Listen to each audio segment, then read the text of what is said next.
Finally, summer vacation had arrived. The squad was hyped beyond belief, ready to chill and kick back. The crew was out there living it up, celebrating the end of classes. From a distance, the boy with long hair was just watching it all go down. His face was kinda blah. He thought everyone was buzzing about the prep course, not the break from school. Plus, since he had to take the tests next year, the upcoming exams were gonna be brutal. For him, just stepping into this whole scene, everything felt super dull. Out of nowhere, his phone started ringing. It was the delivery dude asking where he was at that moment. Since he wasn't home, the guy couldn't drop off the package it had to be signed for. Wondering what was in the delivery, the boy said he was racing home to grab it. As he got closer to his place, he spotted the delivery guy. When he saw the package, his eyes went wide. There was a drawing of a sick flower on the box. Out of nowhere, he bolted towards the delivery guy. Being a student, the worker asked for his ID, but the boy was so pumped he totally ignored the request and snatched the box right out of his hands. The delivery guy was just standing there, confused. The kid looked just like his son, and seeing the game company logo made him anxious. No hello even. Once inside, the boy sprinted to open the box. His feet were moving so fast it felt like an earthquake. He slammed the door so hard it echoed. Without a second thought, he grabbed a knife to slice open the long-awaited box. His eyes lit up when he saw what was inside. It was an epic augmented reality headset. Along with it, there were 2 wristbands. Quickly, the boy flipped open the manual. The guide showed him step by step how to rock all the gear and enjoy its features. In a flash, he strapped on the wristbands. The augmented reality headset went on right after. After hitting the button on the right wristband, he noticed something super cool. The gear was scanning his biological signals, and he had to stay still while it did its thing. Finally, after a few moments, the tech glasses powered up. Everything around him looked the same. But then, the glasses thanked Lee Yushin for becoming a VIP online test player. Out of nowhere, a girl popped up, staring at him with a curious look. Seeing her made Lee super nervous and confused. He even stumbled back from the shock. She said if he was surprised just by entering augmented reality, he was in for a wild ride. Then she snapped her fingers and the whole scene changed, making him freak out even more. In seconds, his room transformed into a distant planet. With another snap, they were on a stunning beach. With each new backdrop, Lee Yushin was getting more and more spooked. The girl introduced him to the unforgettable game called Ilal Korea. Then she pulled out the invite she forgot to give him. She tossed the paper right to him, but he fumbled it like a total klutz.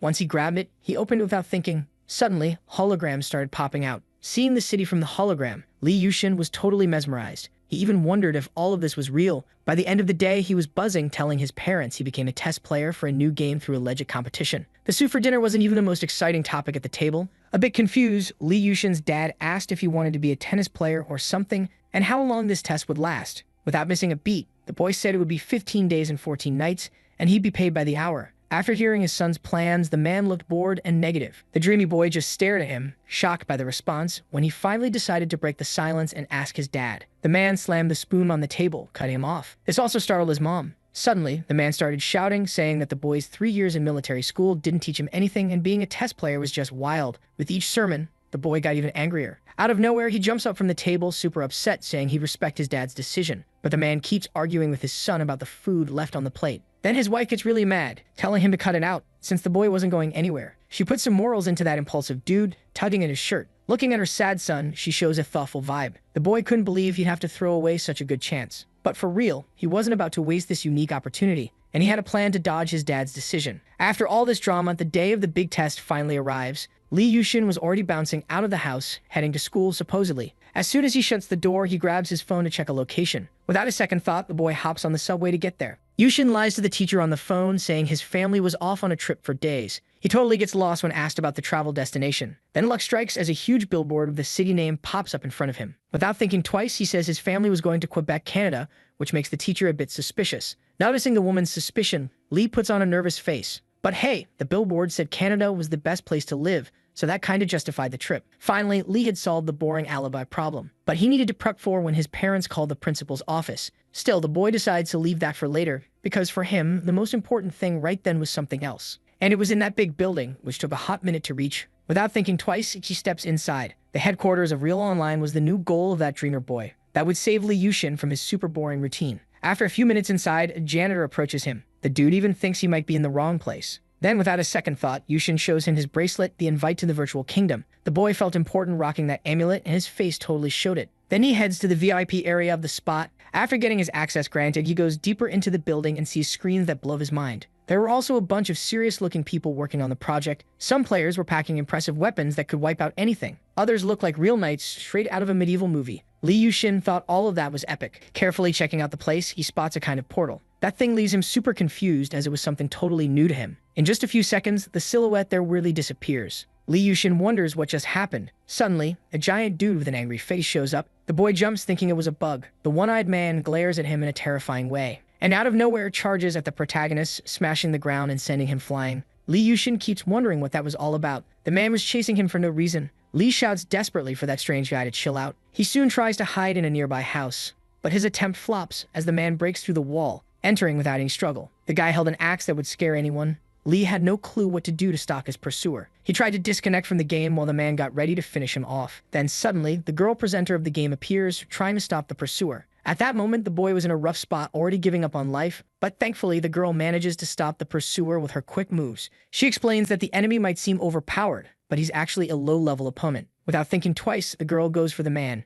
He doesn't even react when she attacks him. The girl's hand moves towards the man delicately and joins a series of moves that look magical, until finally hitting the enemy's body with major power, making him evaporate in a flash. Upon seeing this, Lee Yushin shows a shocked face. Then he strikes up a convo with the saving operator. She had a delicate vibe, but something still felt off. So the boy tries to figure out why the girl's voice sounds so weird. The girl hesitates a bit to spill the truth, leaving him on edge. But after a few seconds, she transforms into a dude, explaining why his voice is deep. The man then apologizes for that. He was teasing the kid because of his hilarious reactions and wouldn't stop joking around. Lee Yushin, hearing this, felt super embarrassed and ready to dig a hole to hide in. But there was still one thing that made it all worth it. As expected, everything was a blast. Lee Hyung-yu, the big boss of the test, finally introduces himself to Lee Yushin. Since the kid was also late, he quickly apologizes to the dude, worried he might get kicked out of the test for being tardy, but the guy just brushes it off. Moving on to the next demo.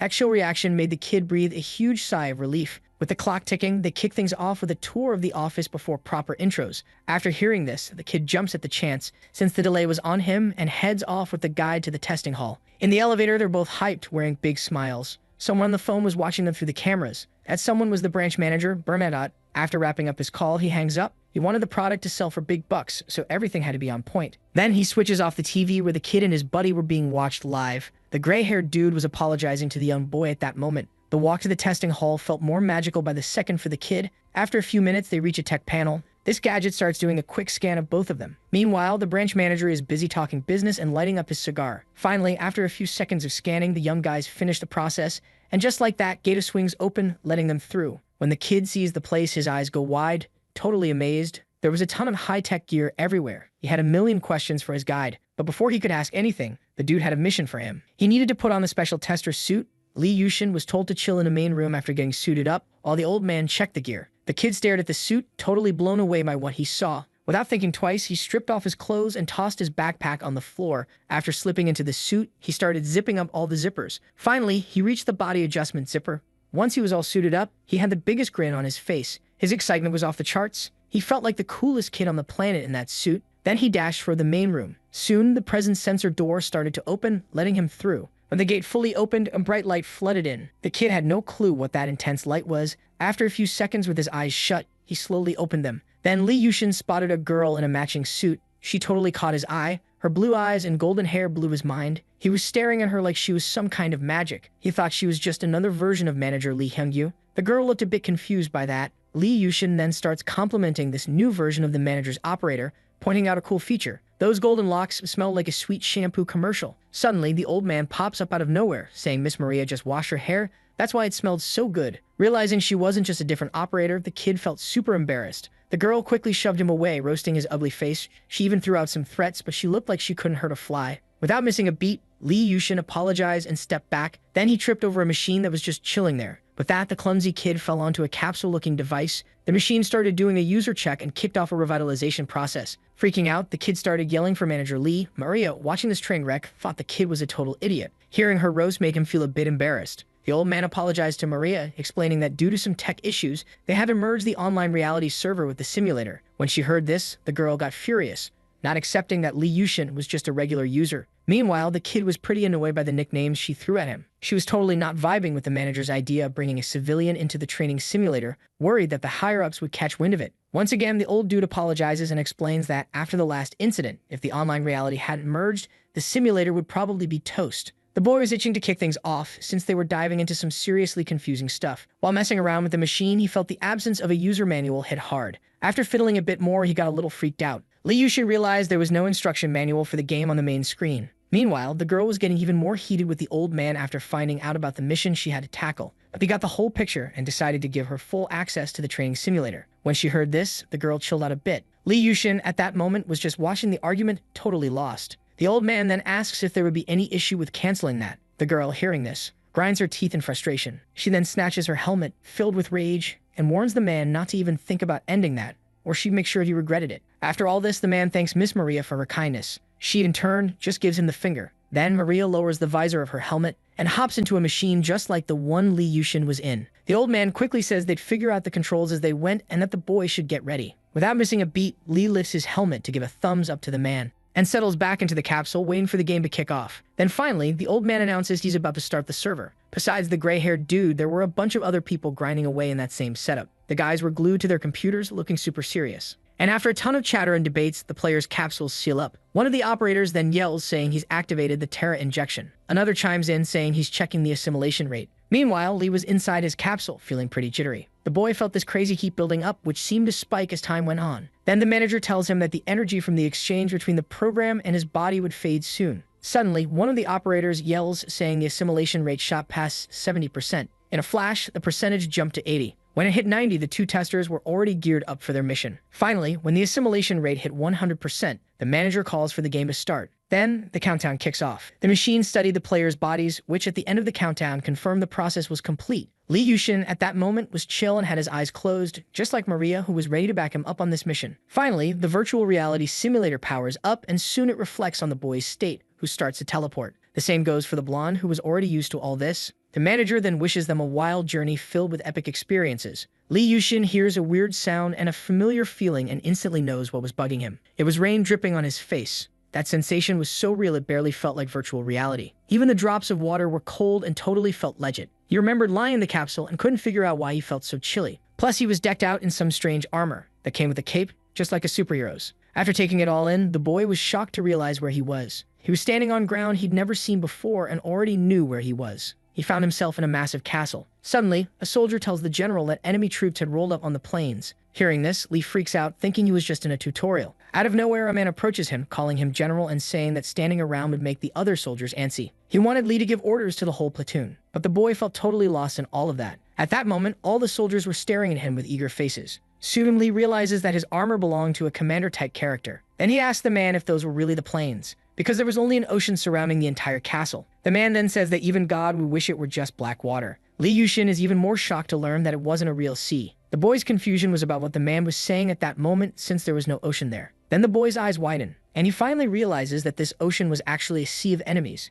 Meanwhile, the opponents were creeping closer to the castle. Some of them were already set up at the front lines, and were getting their bows and arrows ready for a potential attack. Everyone was hyped for the battle to kick off. Meanwhile, the goofy leader wondered if that number even made sense. The gray-haired dude then tells him this isn't the time to freak out, but orders should be given to the platoon ASAP. Even with this advice, the boy was more confused than a cat at a dog show, yelling at a random NPC. He was searching for a control box or status window in the chaos. Meanwhile, the enemy soldiers were gearing up to start the battle, and were already prepping their shields. Seeing this, one of the allies shouts that the enemies have locked in their offensive formation. This makes the old man even angrier, yelling at the general. Li Yushin was desperate, feeling lost without at least an instruction manual. As time ticked by, the old man got even tenser. Then he decided he couldn't just chill while the enemies attacked first. Soon he ordered the soldiers to form a battle line, and the archers should get ready to shoot. With that, all the soldiers jumped into action, and the NPC finally shouted for everyone to fight to the death. This got all the soldiers pumped, eager to throw down. Meanwhile, he was just watching everything unfold without a peep. With that, the old man gave the green light for his soldiers to fire. They immediately jumped into action after the go-ahead, and soon launched a storm of arrows toward the enemies. They flew at an insane speed. After a few seconds in the air, they started to drop. Those sharp weapons were dangerously heading towards the ground. With that, they did their job, hitting the enemies hard. The countless arrows fell right on the opposing soldiers, many of them groaned in pain as those sharp tips found their mark. With this first attack, several enemies were successfully taken out. But this sparked outrage among their buddies, who quickly aimed their weapons at the castle. At that moment, a massive counterattack was aimed at the protagonist's platoon. After a few seconds of prep, the enemies launched their arrows. There were so many sharp weapons slicing through the sky that it looked like black rain. They were heading towards the castle at a deadly speed. Realizing the danger they were in, the old man's eyes went wide, and he immediately shouted for his soldiers to raise their shields. Without a second thought, they obeyed their supposed leader. The arrows then began to rain down uncontrollably everywhere. Various parts of the castle were hit by the enemy's counterattack. Many windows and doors shattered from the arrows flying wildly. But on the flip side, many also hit their intended targets. The rain of arrows from the counterattack also struck several soldiers from the protagonist's team. Seeing that they had successfully attacked, the team commander ordered his platoon to charge towards the castle. With that, the sea of enemies started sprinting towards the building. The grandeur of that wall seemed tiny compared to the number of people ready to attack it. The soldiers then began to use the tricks planned for the assault. They carried tall ladders to jump over the castle wall more easily. Those climbing also had swords for a possible battle after crossing the wall. All the soldiers advanced at lightning speed. Finally, the ladders were set up in the right spots and the ascent began.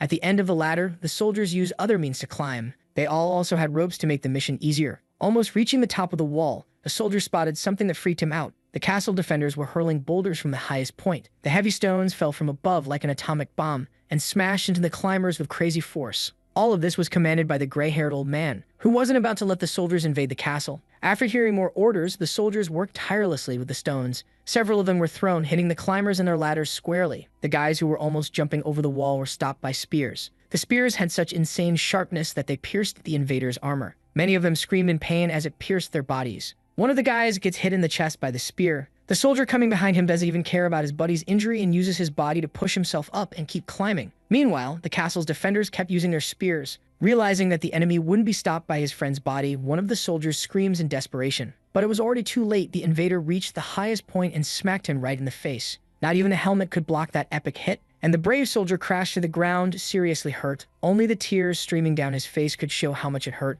Meanwhile, Li Yushin was watching all this, wondering if this was really just a game. It felt so real that he couldn't even react. It was way too close to reality, and Li couldn't tell if it was real or fake. The online world was turning out to be super scary. Still on the field, a bunch of soldiers were firing bows and arrows. They aimed right at the top of the castle where the defenders were. One arrow, launched by a soldier, went totally off course. It zipped over the whole platoon without breaking a sweat. Even a wall couldn't stop it. Finally, the arrow flew over the castle wall, where Li was trying to escape the chaos. But out of nowhere, he gets hit and spills a good amount of vital red liquid. That arrow just grazed his face. And of course, it ended up sticking in the neck of some poor soldier. After getting hit, Li instinctively shuts his eyes. Realizing his hand was covered in vital red liquid from his face, he freaked out. He couldn't wrap his head around why it hurt so much, since it was just a simulation. While trying to figure out if that pain was real or not, the gray-haired man looked at him with worry. The man then yelled for all the soldiers to protect the general. They jumped into action and quickly formed a massive shield wall over Li Yushin. After that, arrows started raining down from the castle sky. They began to fall point first right on everyone. Looking up and realizing this, with his face spilling red liquid, Li panicked. The soldiers quickly huddled their shields as tight as they could.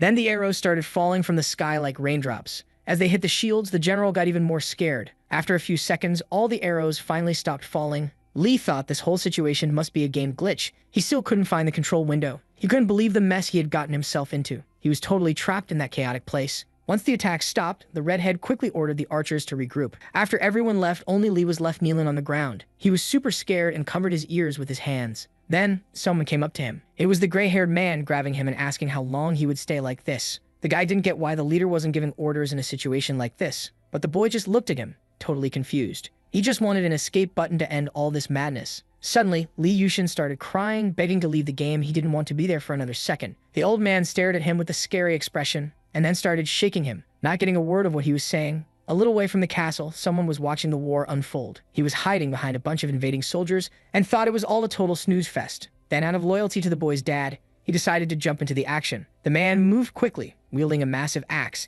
and this weapon cleared a path through the soldiers. He swung it so much that only traces of destruction were left behind. He took down all the soldiers in front of him without breaking a sweat. Meanwhile, the invaders kept trying to climb the castle stairs. A little further back, his friends were brutally taken out by the axe guy. The protective soldiers watched everything from the top of the castle, totally stunned. Finally, after a few minutes of clearing the way, the guy put his axe down. The gray-haired man and the protagonist stared at all this with wide eyes. Countless soldiers lay lifeless on the ground, and the axe was stuck in the bricks of the wall. Bits of armor were scattered everywhere. Many of them were falling from the top of the castle, and the one-eyed man kept advancing like a total legend. After a few minutes of walking, he managed to grab his axe back. Seeing the sheer power of the man, the protective soldiers were completely terrified. Meanwhile, the giant was gearing up to drop another blow that would wipe out a bunch of people. Taking a closer look, Li Yushin realized he recognized that silhouette. Then it hit him, that dude. He was the infamous Black One. This villain was taking out soldiers like it was a game of dodgeball. Those who were left tried to bolt from the monster in pure panic. But the gray-haired man was trying to hold them back because if they ran, it would be a total massacre. Sadly, either way,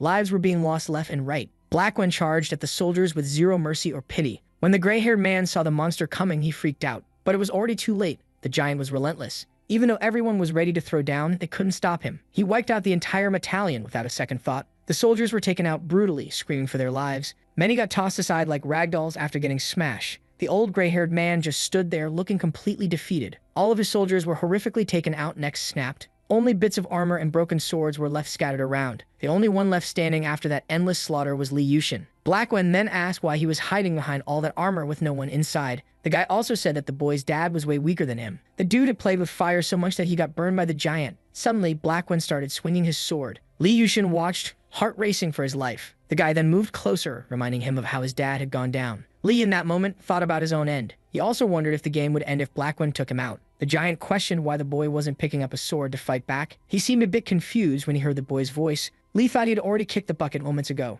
Then he spotted the weapon lying on the ground. The long sword was just waiting to be picked up to take on the enemy. Blackwen then said it would be a shame to finish off a kid who wasn't even armed. He wanted Li Yushin to die as a worthy heir to his dad's vital red juice. Li listened, staring at the guy, and wondering what was wrong with him. Li Yushin didn't even know who that dude was. Then he decided to grab the sword stuck in the ground. The boy was furious that the guy was talking about his dad without even knowing him. As Blackwen was a villain, his only goal was to take out the boy, not to chat nonsense. Li Yushin quickly told the guy to shut it, since he knew nothing about his awesome dad. Then the boy felt a surge of anger mixed with the courage to face the monster. It was the first time he wasn't scared since he got there. Plus, that monster had wiped out the whole army with just a few hits. After seeing the boy pick up the sword, the guy was pumped and celebrated. With that, the battle would be way more fun, according to him. Li Yushin soon realized he had no choice but to fight Blackwen. The man was already gearing up to deliver a killer blow to the kid. The boy screamed in desperation watching that. In the heat of battle, he noticed something that scared him even more. Li had just lost grip of his sword, because it was way too heavy for his weak arms.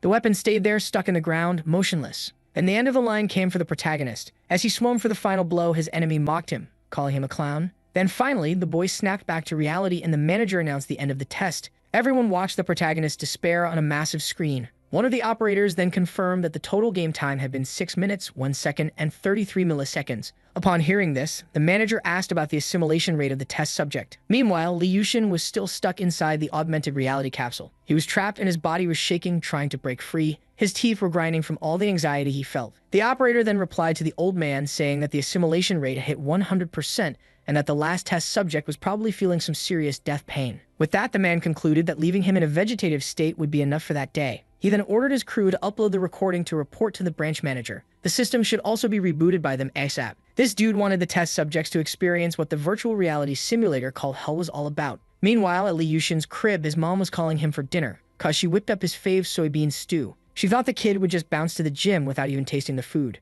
And his dad was on his case, thinking he pulled another all-nighter gaming. While his mom tried to defend him, he seemed to snap back to reality. That was the chair he always plopped down in for meals. And that was definitely the smell of his mom's cooking. The aroma was totally coming from the soybean stew she made with love. As the boy checked in with reality, his dad kept teasing him, cracking jokes that made his mom even more annoyed. It looked like Li had really come back to the normal chaos of his life. When he finally went for that first spoonful of stew, a drop unexpectedly splattered on the utensil. Li Yushin jumped, eyes wide open. Inside his house, it felt like it was raining out of nowhere. His parents, noticing the water dripping from the ceiling, freaked out, clueless about what was happening. Li, for his part, was in total disbelief at what he was seeing. Suddenly, everyone was outside the house. From that sky, a massive storm was unleashing chaos. Regretting everything, Li Yushin yelled that this was so not cool. All of this felt like some wild illusion or a crazy dream. In just a blink, he found himself back in armor, totally shocked by what was going down. Meanwhile, soldiers were battling around him like it was a video game gone wrong. Li looked around, his expression a mix of fear and confusion. Soon he realized everything was back to how it had been before. He had been yanked back into that hellish reality, and he was seriously bummed, pounding his fists against the ground in frustration. Super annoyed, he couldn't believe this was happening and shouted that he couldn't finish the mission. Suddenly, a bunch of arrows started raining down from the sky again. One of his soldiers tried to warn him about the incoming danger. Without reacting, Li Yushin just stood there, watching the sharp weapons zooming closer. They sliced through the air at a crazy speed, and they were about to hit him in just a few seconds. Realizing this, the soldier bolted toward the general. Without a second thought, he swung his sword to deflect the arrows coming down. But one slipped past his defense,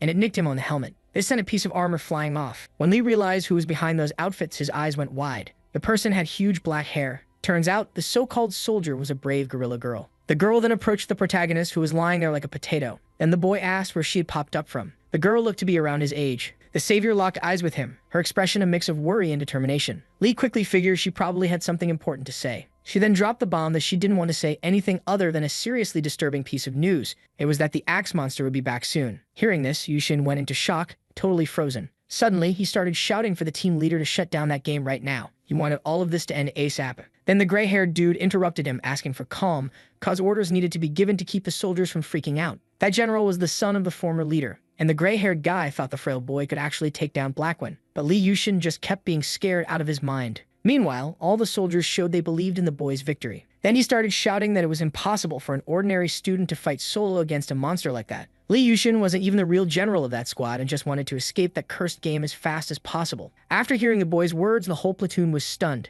Then the girl with the long hair stepped up. She walked toward the boy, standing face to face with him. As all of this felt like a game to the general, she decided to drop some truth on him. The girl quickly said that everything was pure reality and not a game, and that for everyone to survive, they had to fight bravely without backing down. Upon hearing this, the boy renounced everything in his head, remembering the face of that merciless enemy. That dude had taken out countless soldiers without a second thought. Meanwhile, the masterminds behind this whole mess were enjoying a juicy steak for dinner. The man thanked the team leader, Lee Hyun-yu, for his work that would get them back to New York in no time. The old man was totally vibing with the branch manager's compliments, who had another mission lined up for him. This task was all about the sassy little girl named Maria. Already catching on to the game, the old man said they were just waiting for her to crash before kicking things off. At that moment, she was chilling in one of those augmented reality capsules. Next to her was Li Yushin, who was on another device, totally in the zone. The simulation would wrap up as soon as the boy lost his hype, but the old man was sweating bullets about Maria waking up, cause managing both at once would be a total nightmare. The simulator acting up was definitely a bummer, but the old man wasn't about to let that tiny chance ruin the epic final and gave the branch manager a thumbs up. The big guy thought about the odds of that happening,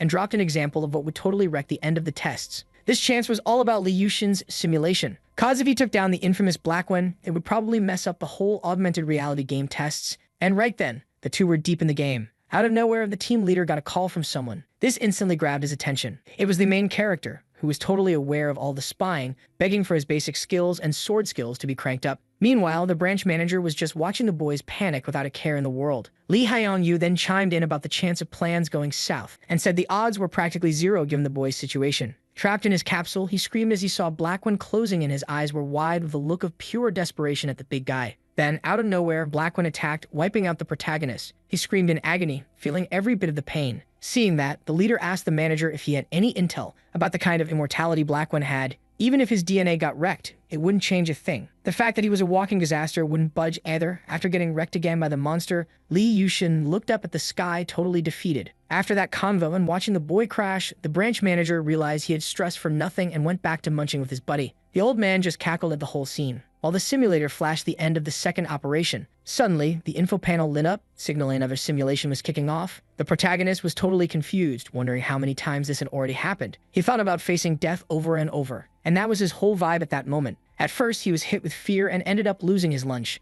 Lee begged for anyone to save him. He pleaded for his life while desperately asking why this was happening to him. He had done some messed up stuff and acted cowardly and foolish. But no matter what, he kept trying to rise above it. He faced Blackwen multiple times, already knowing how it would end. He was in a seriously shaky mental state. His opponent tortured him, saying his dad wasn't that weak. Cause the man fought with way more fire. Li Yushin couldn't dodge Blackwen at any moment. Not even his first self, who got wrecked without the villain even breaking a sweat, along with his second and third selves, and all the others he had already lost count. They couldn't beat the enemy and ended up biting the dust anyway. And they heard Blackwen say he was disappointed with their performance. Lee couldn't take it anymore, hearing the dude talk about his dad with every reincarnation. He thought Blackwen was just some NPC in a game. He also remembered the girl who talked to him in one of the first lives. Lee didn't believe this was real life. His real life used to be hitting up the internet cafe to game with his friends after school, and having dinner with his fam every night. Nothing about that resembled the hellish war he was stuck in. He tried every time to take down Blackwen, remembering the wild persuasion from those crazies who tricked him with the project. Li Yushin charged at the big guy as if he had some insane powers. He tried to swing his sword with all the determination in the world. That would catch Blackwen off guard and land a killer blow. But suddenly, he was shocked to see the enemy looking surprised.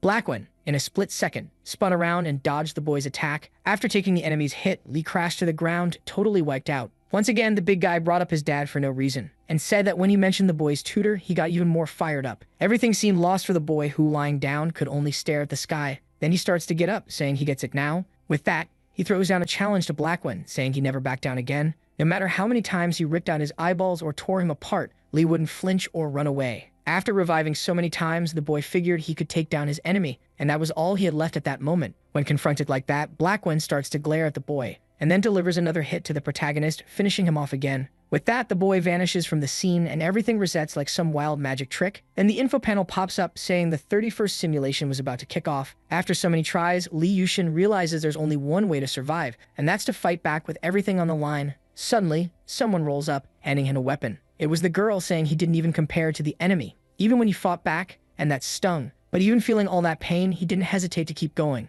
The protagonist soaked in all the girl's words, who looked at him with a face full of determination, not even thinking about giving up. At that moment, Lee Yushin had his eyes shut. When he opened them, he saw something desperate. It was a bunch of sharp arrows flying right at him. But once again, the girl saves him, smashing all of them with her sword. The boy seemed totally unfazed by these same old situations. Then the girl makes a call, thinking the general would fight. She wanted to lead and defend while he did that. Pretending to care about this info, Lee nods along, but he remembered the dude who had tricked him, so he decided not to trust anyone else. After all, he had no choice but to fight until he could take down his enemy. Finally, the gray-haired old man shouts that the general had finally given the order. All troops should gear up for battle. Without a second thought, all the squads take up a guard position. Meanwhile, the enemies charged through the castle like they were on a mission. The battle was super bloody for both sides, but no one backed down defending their squads. Lee Yushin, for his part, gripped his sword tight, waiting for his biggest enemy. He was over this battlefield, but he finally got used to it and wasn't going down. Suddenly, the girl shows up, highlighting the general's wish. She could teach him how to do what he wanted. He'd learned the basics of hand-to-hand combat to use against Blackwin. Then the girl starts showing him the first step. She wielded her sword like a pro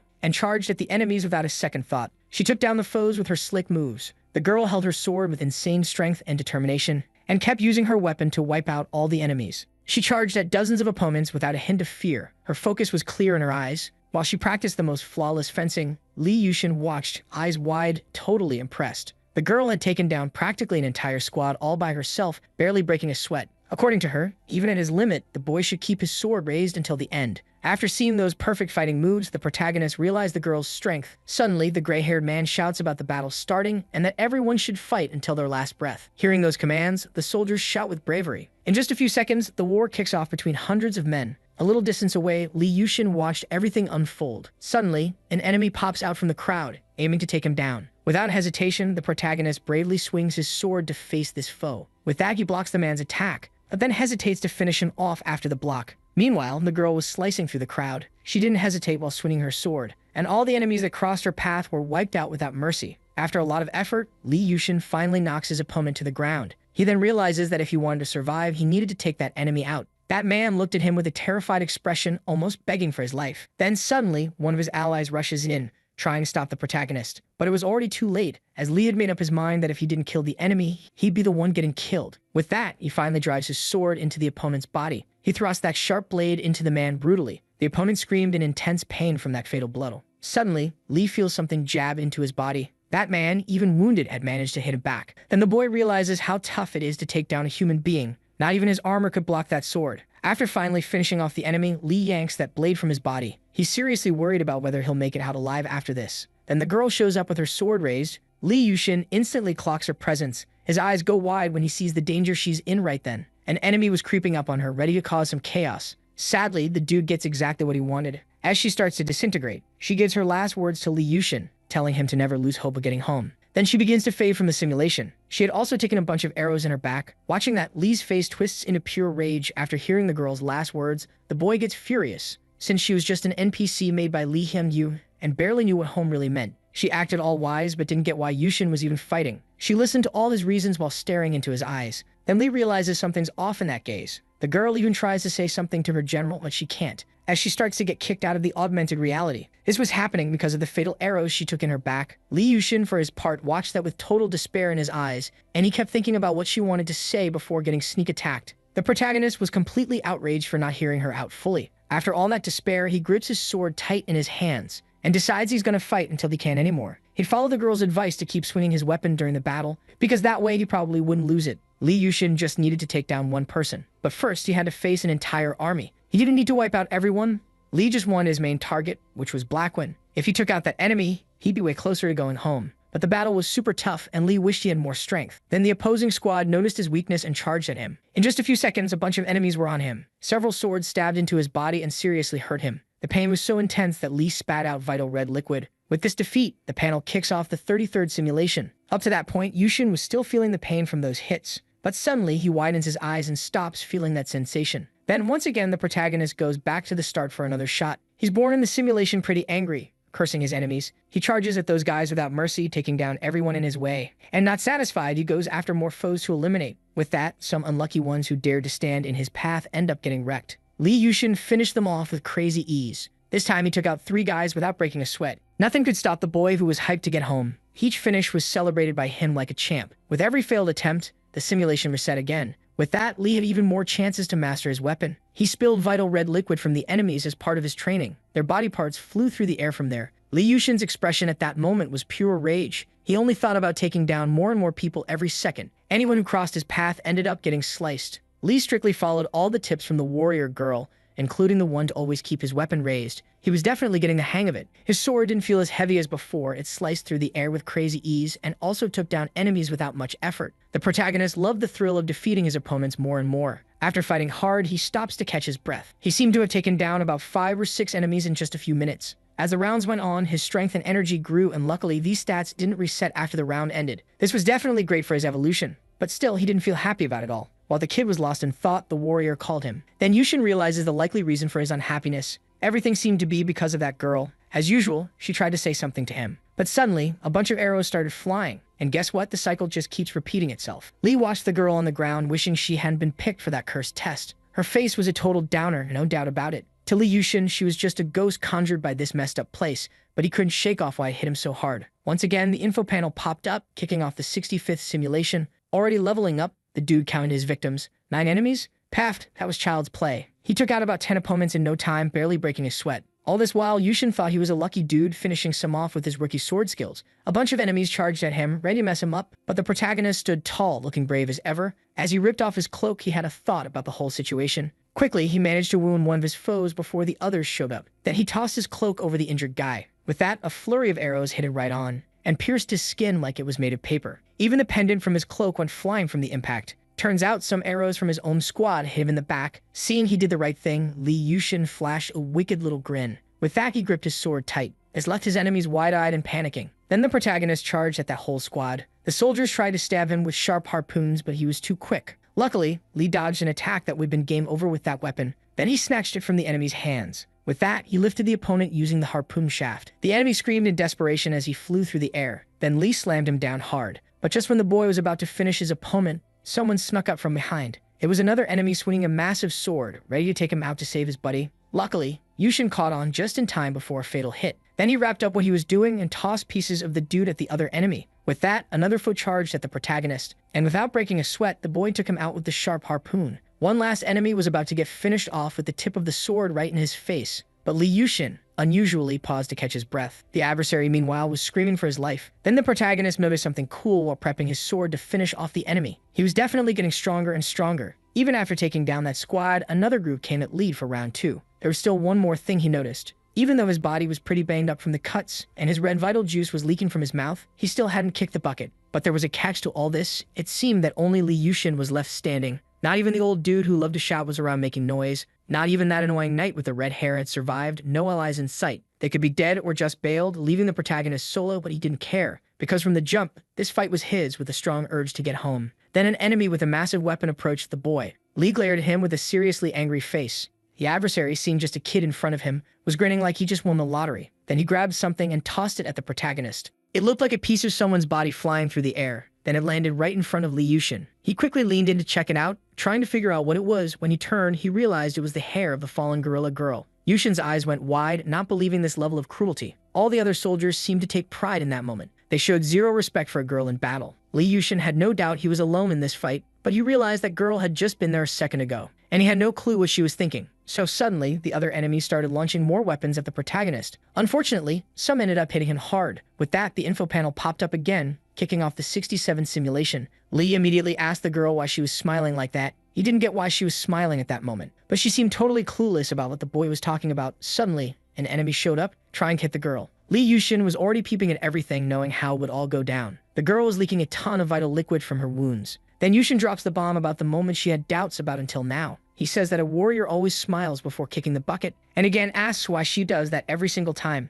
He also didn't get why she always had his back instead of bailing, leaving him worried even though it was all just a wild illusion. Yushin wouldn't treat her any different just for sticking by him. After hearing all that, the girl just looks confused like she's trying to solve a Rubik's Cube blindfolded. Then the dude gets stressed with that awkward silence, demanding an answer. Suddenly, his eyes go wide, realizing danger is creeping up. The girl then snatches her shield in a flash, and without a second thought, rushes to protect her general. She slams the shield in front of Lee Yushin, ready to take the hit. The two brace themselves for the incoming attacks. In a split second, arrows start raining down the shield. Even so, Yushin is focused on the girl under his protection. She's holding that shield with all the determination in the world, while arrows are falling like it's a bad weather day. The boy can't help but ask if she has anything to say. The girl, though, just stays silent with a wrecked expression. Then she ends up fainting in Lee Yushin's arms, still clutching the shield. Stuck in that endless loop of deaths, the boy realizes he's got no allies in this cursed place, and that trusting anyone, there's a big no-no. But still, there's a twist in all this. The woman who helped him seemed way different from the rest. With each cycle, she moved in a unique way, like she didn't belong in this world. And Yushin had no clue why she was the only one doing that.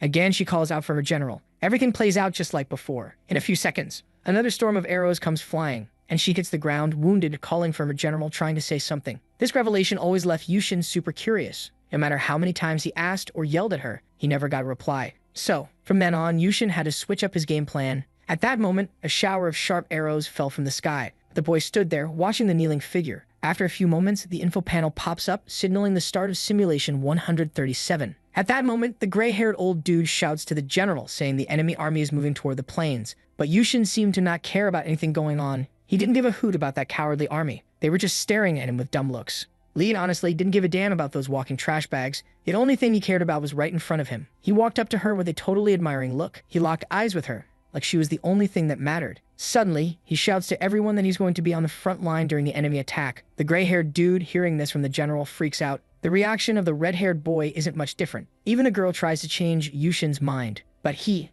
at that moment, wouldn't take questions from anyone. With that, the girl pouts and just goes with it. She looked worried while the boy declared he'd be on the front line no matter what went down. His expression really showed a tense and worrying vibe. Then finally, Yushin gives the command for the army to move out, ready to fight to the end now. Soon and without hesitation, the gray-haired man signals for everyone to follow the general. All the troops, without thinking twice, start escorting the boy. Meanwhile, the enemies charged with blood in their eyes. At first, they began using their ladders to scale the castle. The first guys started climbing, weapons ready for battle. The ascent happened fast and super organized. In a few seconds, several men were already at the top of the castle. As usual, stones were hurled to knock them down, blocking the climb. Everything went down just like the first and last times. The enemy army advanced across the plains, totally pumped. Yushin was completely sure he'd finally stopped them all this time. Already at the front line, he faced a ton of enemies. At that moment, he thought about achieving what he wanted, finally hearing what that woman had to say and uncovering her true identity. This way, he'd finally break this cursed cycle. Yushin was totally convinced he'd come out alive from this mess. As usual, the war kicked off and the allied soldiers were super nervous.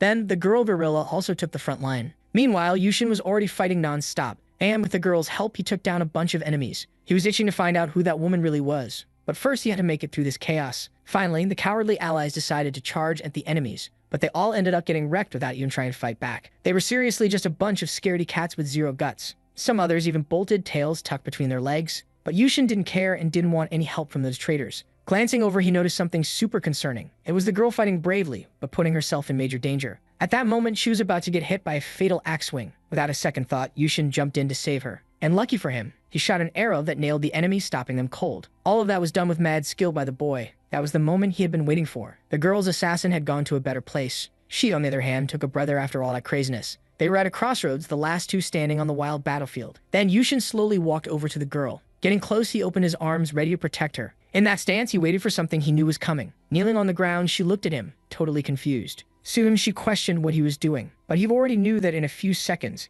arrows would start raining down. She always died, and Yushin never got to hear her last words. But this time would be different, as he was taking the arrows for her right then. The young woman didn't get it and watched in despair. Yushin even gritted his teeth from the pain of the arrows. This time would be different. He wouldn't let her die in front of him. He kept asking for the girl's true identity and what her last words were. Meanwhile, the deadliest arrows began to fall from the sky towards them. Yushin really wanted to know who that woman was, but she just stared at him in silence, saying nothing. Meanwhile, the boy tried to shield her from the attacks with his own body. Suddenly, the girl reached her hand toward Lee Yushin. When she grabbed his cloak, the general was totally confused. The girl then started to carry him away from the arrows with her own strength. He looked like a baby in her arms, which was kind of funny. The young woman finally managed to turn her general's body to protect him. Meanwhile, he questioned her about those sudden moves. Then she held onto him even tighter. After a few seconds of this, arrows began to rain down from the sky. Yushin watched all of that in shock, eyes wide open. Soon the girl started getting hit by enemy attacks. Several arrows fell around them at that moment, but unfortunately, many of them hit the woman directly. After that, she began to weaken in the commander's arms. He looked at her in disbelief, feeling desperate. Yushin didn't know what she was trying to do with all this. Then, the young woman broke the silence, trying to say something to the general. And once again, she ended the conversation without finishing it. Once again, Lee Yushin couldn't hear her final words. But he could guess what she was trying to say. She just wanted to protect him, even if it cost her life. What she meant by protecting him, even if it always ended that way, it was a mystery to Yushin. He didn't get why she wanted so badly to be his protector. Yushin, even then, didn't even know her name. He kept denying all the facts, but he couldn't deny that she was something special. And she was the only one who managed to become a true ally of the protagonist in that place. In yet another simulation, the old man shouted again, warning the general that enemy troops were closing in on the plains. The red-haired boy looked at Yushin with a bit of a scared expression. Even the allied soldiers seemed to be in disbelief at what they were seeing. Yushin stared at the girl, super curious about one thing. He wouldn't ask any more about her true identity. Instead, he decided to do just one thing. The boy then took advantage of the attention he had from the girl, and without hesitation, he asked her name. She simply watched him in silence for a few moments. Soon, Yushin realized that his question made her blush. He didn't want to know anything beyond that, so she could spill it without worries. Still, she stayed quiet, seeming not to want to share her name. Yushin didn't know what hit him, but this was the first time he cracked a smile since stepping into that total nightmare. Finally, the girl decides to spill the tea, and this keeps the main dude super focused. She drops the bomb that she doesn't even have a real name. This leaves the boy totally shook, trying to wrap his head around it. What kind of nonsense was that? Then Yushin turns to confront the redhead, who looked like he was enjoying the chaos. He straight up asks why the boy's acting all weird. And the boy says the general was acting clueless about the night. She was an elite soldier of Lee, trained for some big mission, just a pawn in the war game. All those soldiers already seemed to know that tea, so it made sense she wouldn't have a name to call her own. Then the redhead tells the general to chill about such a minor detail. This fires Yushin up, telling the guy to zip it. The redhead and even the girl are left speechless. Yushin was fuming that the dude treated his warrior like a toy. The redhead and the gray-haired man watched Yushin's rage with a mix of tension and popcorn vibes. Even the soldiers looked worried about the whole scene. With the other traders bailing, she was the only one who stuck by Yushin, even if she was just a bunch of programmed data. In that moment, she wore a kinda sad look, and Yushin totally caught that in her eyes. She looked at him like she'd been hit hard by those harsh words. She was definitely different and way better than those other cowards, according to the general. He couldn't figure out why she felt that way. She was just listening, eyes locked on the guy. Then, the young woman finally breaks the silence, saying she wasn't different, just another soldier in the army. This was exactly what Yushin expected. Soon, the gray-haired man tells the general that the enemy troops were rolling in as usual. Then Yushin starts to push that story aside. After all, the enemies were already climbing the castle with their ladders. He had to face that endless wave of deaths again. A few seconds later, the war was kicking off. The allied soldiers were basically getting wrecked by the enemies as always. Then Yushin realizes his heart is racing, probably from the fear. Or maybe it was just nerves kicking in. That energy was bubbling up inside him. Yushin felt like he was about to burst. It felt like pent-up anger, but really it was some unknown power twisting inside him, making him feel all hot and itchy. At that moment, the soldiers were already freaking out about how the battle was going. They looked back, thinking about bailing as fast as they could. Soon, Yushin tells everyone to keep fighting because if they had the energy to run, they could at least take out one more enemy. The boy's vibe felt different from usual. The soldiers noticed it, looking at him like he was a whole new person. Even the redhead seemed kinda impressed by that. Then the gray-haired man tells everyone to fight for their lives, just like the general said. Immediately, the soldiers respond with a loud, "Let's go," while Yushin calls the girl over for a chat. He had a mission just for her, and she needed to listen up. In a respectful tone, she kneels right away to catch the info. Soon, Yushin starts giving his order. He didn't want her to bite the dust before him from now on. Hearing this, her eyes go wide with anxiety. If she messed up this order, there would be serious consequences. She'd pay with her life if she didn't follow it to the letter. And knowing this, she got even more anxious, eyes wide open. Then Yushin takes this moment to double down on his request. Soon, the girl stands up, ready to throw down. Yushin, for his part, tells the whole troop to clear the way because he's taking charge. His allies, without a second thought, jump to obey the order. Somehow, Yushin felt he could take on anything, no matter how many enemy soldiers were out there. Then finally, he gives the command to kick off the attacks. Soon, the info panel pops up, signaling the start of the battle. Meanwhile, all the operators were grinding away at the game. The panel's timer suddenly resets to 0. This causes a wild explosion within the game. One of the operators is totally blown away by this. With his extreme sleepiness, he almost forgot something super important. At that moment, there were only 2 operators around, and one of them was snoozing without a care. Meanwhile, a little further away, 4 of them were just chatting it up. Then one dude asks if the simulator is still working, no cap. It looked like he was about to lose it right then and there. Staring at the monitors, his eyes go wide, totally freaked out by what he sees. He immediately yells for the team leader, no time to waste. This was a serious situation, and he had to get to the control center ASAP. Meanwhile, the battle raged on inside the simulator. Yushin was slicing through enemies with his sword, just another day at the office. His face showed this wild courage and a thirst to win that war. He charged at the foes without a second thought. Just then, the team leader bursts into the control center, shocked by the chaos. All the operators were staring, looking super worried. Meanwhile, the kid's drive to win in the game was skyrocketing. The team leader, watching all this unfold, had a confused look on his face. He then shouts to his crew, wanting to figure out what was going down in the game. Inside the game, the mysterious girl was wrecking enemies without mercy. She was literally turning them into confetti. Seeing that, the team leader got curious about who she was. He started digging to find out who snuck that night's data into the simulator. The data they never programmed was suddenly in the game, and the dude was fuming over this mess. A showdown was brewing between the night girl and the team leader who wanted her gone. To crank up the mental breakdown, every death and restart let the senses feel the pain of dying. Each new simulation was just another chance for the kid to experience the agony of death. That true hell had major risks, but they never thought about cashing in on it. But if someone could break this endless cycle of deaths, everything would flip. In the process, to make up for all their deaths and suffering, they'd gain some serious power. But for that to happen, in that perfect simulator the team leader built, it had to be someone with a mindset beyond high schooler. A little kid like that wouldn't handle all that alone. But in this case, he was impressing the team leader. He seemed to fear no enemy in the game anymore. While bravely fighting, the warrior girl had his back with some epic cover. She looked super determined to win that game too. This meant the irregularity was boosting Yushin's mindset in a major way. So the team leader ordered the girl to be yanked from the game, and if anything got in the way, the kid's brain should be overloaded until it fried. After that order, all the operators jumped into action. They were hustling on the game's programming like it was a race. The task looked tough, judging by their stressed faces. Many codes were written in some wild language, all this to fix that programming glitch in the game. Suddenly, Yushin spots something super weird that grabs his attention. He could see everything happening on the battlefield. Everyone in front of him was moving in slow-mo, even the ones far away. Watching the enemies advance slowly was just bizarre. Even the arrows seemed to be taking their sweet time. They floated through the air slowly without any force. Only their sharp tips were a threat at that moment. Seeing that, Yushin was impressed and realized something was kicking off. Finally, after a few seconds, the arrow zoomed toward him. He easily dodged that weapon. His protector then took the chance to slice the projectile in half with her sword.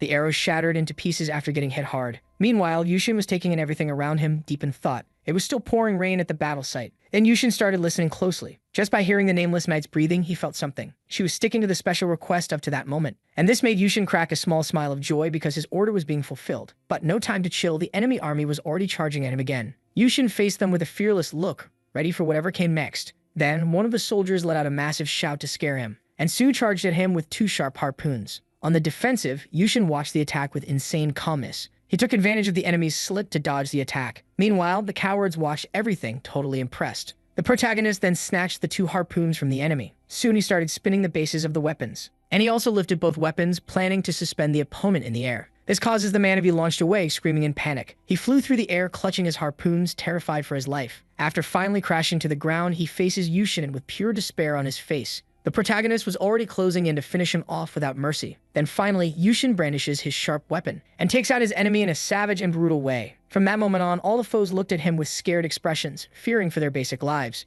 Yushin was ready to take on anything and reclaim his past back home. Without a second thought, he charged at all the adversaries. With his powerful strike, he took down dozens of enemies in mere seconds. The wide-eyed opponent showed the fear he felt, watching Yushin advance mercilessly over his allies. In just a few seconds, the boy arrived there and without wasting time dealt a fatal blow to the man, who disintegrated into several pieces and a whole lot of vital red liquid. After wiping him out, Yushin, hungry for victory, moved on in search of more victims. You could hear the screams of pain and despair from the enemies everywhere. Yushin seemed to have superpowers, finishing them off using only sword skills. The nameless girl was also crushing that army with ease. The two formed a legendary duo. In just a few minutes, hundreds of thousands of enemies were wiped out by the pair. On the ground, there were scattered pieces of the NPC dolls. The boy's sword, splattered with red, showed his strength and will to get back home. There was vital red liquid all over his armor from the wild battle. Looking back, he noticed something that caught his eye. It was a totally exhausted enemy groaning with a humiliating expression. Without thinking twice, Yushin generously ended that man's suffering. Once again, only the dynamic duo was standing tall. At that moment, Yushin paused for a breather, and she also took a deep breath before diving back in. The boy had even lost count of how many enemies he had taken down in that fight, but he didn't get why the numbers weren't going down, and this was totally linked to the actions of the machine operators.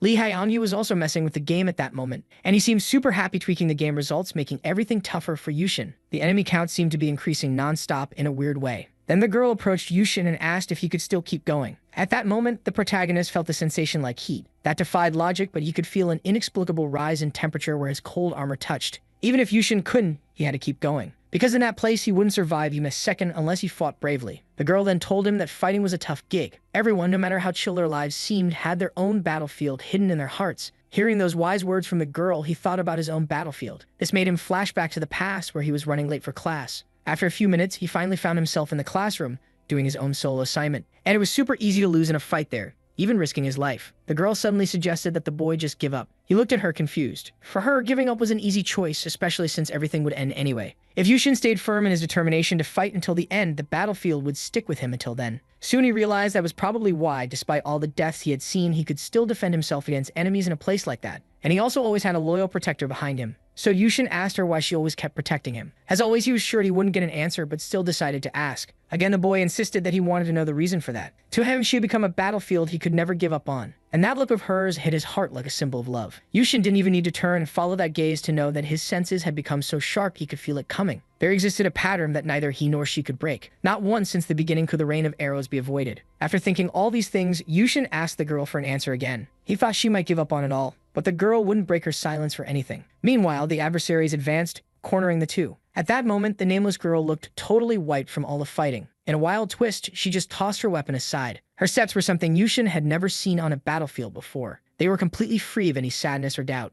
Yushin was seriously impressed by that. It felt like she was running out of time, as if those steps had only one goal. All of them seemed to be for her own cause. In that moment, she hugged Yushin with all her might while arrows rained down. She was determined to protect her general, and there was no other way to do it. Even if it cost her life, she was going to finish the mission. Just like her general, she would never bail on the fight, and there was no way she would stop trying to win. Going through this endless cycle of loss, Yushin thought he had gotten used to this morning battle. But there was one thing he still couldn't handle. In that moment, he found himself begging the girl to let him go. Meanwhile, arrows were falling from the sky like it was a bad video game. Yushin reminded the girl of the request he had made earlier, but at that moment, she was already heading to a better place. Seeing those arrows stuck in her body, Yushin felt totally hopeless. There were sharp bits of those weapons everywhere. Even he had taken a hit in the back. Still, he didn't stop trying to shield the girl from it all. Then the girl tried to send a message to her general. She didn't want him to give up on life too. And those ended up being the last words of the poor nameless girl, who, after a few seconds, found peace in Yushin's arms. Meanwhile, the team leader was glued to the big screens. He had this serious look while watching the game unfold. Yushin, at that moment, was pleading for the girl's life. Then the boy held her arms super tight and stuck his weapon in the ground to lighten the load. With that, he knelt the girl resting on his back and made a face of pure determination to hold her up. Then he asked her to open her eyes, knowing she wasn't done yet. The girl had told him to never give up. For their story to be legendary, they had to stick it out till the end, and for that, Yushin wouldn't bail on her, no way. The boy put in every ounce of effort to keep the girl alive. Soon he was begging her to open her eyes. Suddenly, a different movement flickered on the girl's face like a miracle. Then she coughed, showing signs that she was still in the game. Yushin's eyes widened, not believing what he was seeing. The girl was actually alive at that moment. He didn't want her to leave for a better place at all. He begged her to survive for herself. Meanwhile, the enemy soldiers were closing in with bloodlust in their eyes. Yushin tried to move to get the girl out of danger. He was totally drained and his body was wrecked.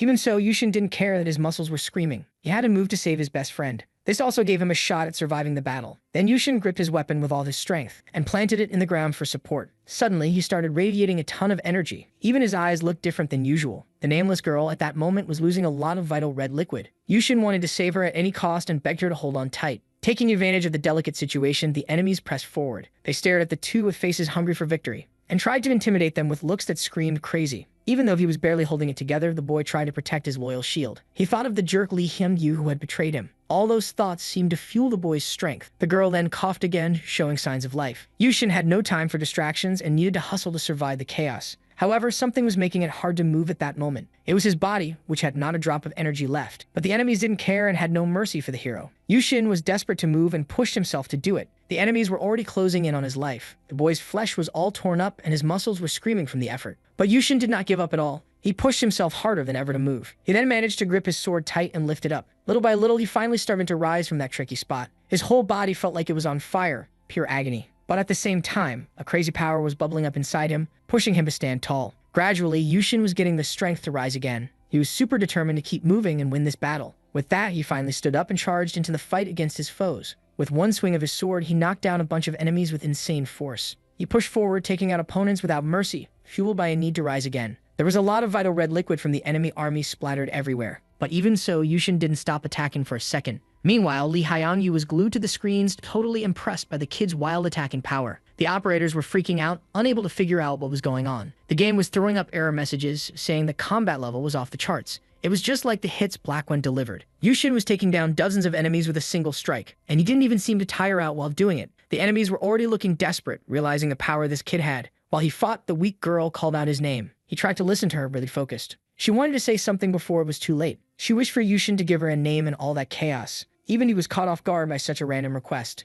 In the middle of all this madness, he decided to name her later. After saying that, Yushin noticed the girl shaking her head, leaving him shocked since she always followed his orders. Then she started explaining why she disagreed. It was because she'd never forget her name if it was given right then. Hearing that, Yushin went quiet. He had a thoughtful look on his face. He watched the enemies closing in on the horizon, thinking of a name for the girl. Finally, after a few seconds of deep thought, he started to share his decision. From now on, Yushin would call her Sepia, which meant a reddish-brown color linked to old-school photos. When she heard her new name, the girl lit up with a happy little smile. She approved and praised the name chosen by her general. It reminded her of the sugarcane fields glowing in the sunset back home. At that moment, Yushin was already wiped out from the battle, but still he held the girl's hand tight, and he tried to carry her on his back. Yushin even gritted his teeth and shouted from the effort he was putting in. The protagonist would never give up on Sepia. Seeing the boy's energy fading, the enemy army decided to charge in. Then they came at Yushin, aiming to finish him off. With that, they landed a bunch of hits on him, draining him of liters of vital red liquid. After that, the danger signals from the simulator started to fade away. And finally, the info panel popped up, showing the end of simulation 138. Meanwhile, the operators and the team leader were glued to the screens, super worried but also relieved. Lee Hyunyu was satisfied to have taken the boy down, but one thing bugged him. Yushin had managed to get under his skin. He didn't expect the protagonist's growth to be this explosive. Suddenly, an operator shouted for the team leader, saying something else was going down. It seemed he found a way to separate Yushin and the knight in the game. At that moment, the boy had flashbacks, remembering Sepia all hyped about her new name. He couldn't save that girl.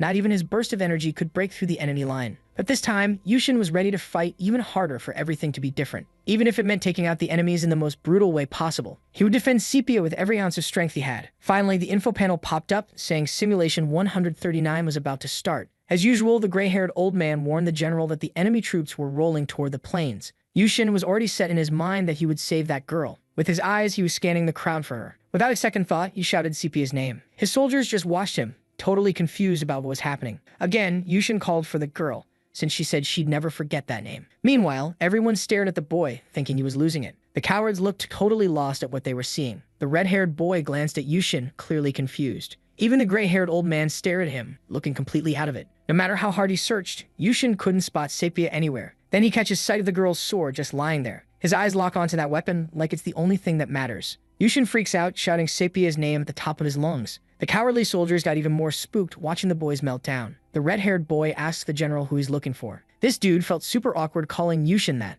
To him, Yushin was supposed to be this legendary figure, but honestly, he seemed like a total shell. The Lee Yushin he knew was a coward who always ran from battle. He just couldn't wrap his head around how such a weakling got to be a big deal in the army. At that moment, Yushin looked seriously ticked off, but he had to admit he had this vibe that only a real general could pull off. Suddenly, Yushin starts yelling, demanding to know where his loyal squire, Sepia, was. The gray-haired man responds that only God knows who that person is. Fuming at this reply, Yushin gets ready to unleash his rage, but instead he just grabs the old man by his clothes, leaving him shaking in his boots. All the soldiers, including the red-haired boy, shout in panic about the captain. The cowards clutched their weapons tightly, ready to defend the poor guy. They raised their swords as if they were about to challenge their own general. Seeing this, Yushin realizes these guys would rather follow the old man than him. In seconds, everyone turned against him. Yushin, even with the old man denying everything, knew the captain thought he was a cowardly mutt. At that moment, his gaze was pure disdain for his ally. He held him by the neck, treating him like a rag doll, and with barely any effort, lifted the desperate old man off the ground. The red-haired boy watched in disbelief, thinking the captain had to weigh at least 100 kilos, and Yushin was lifting him like it was nothing.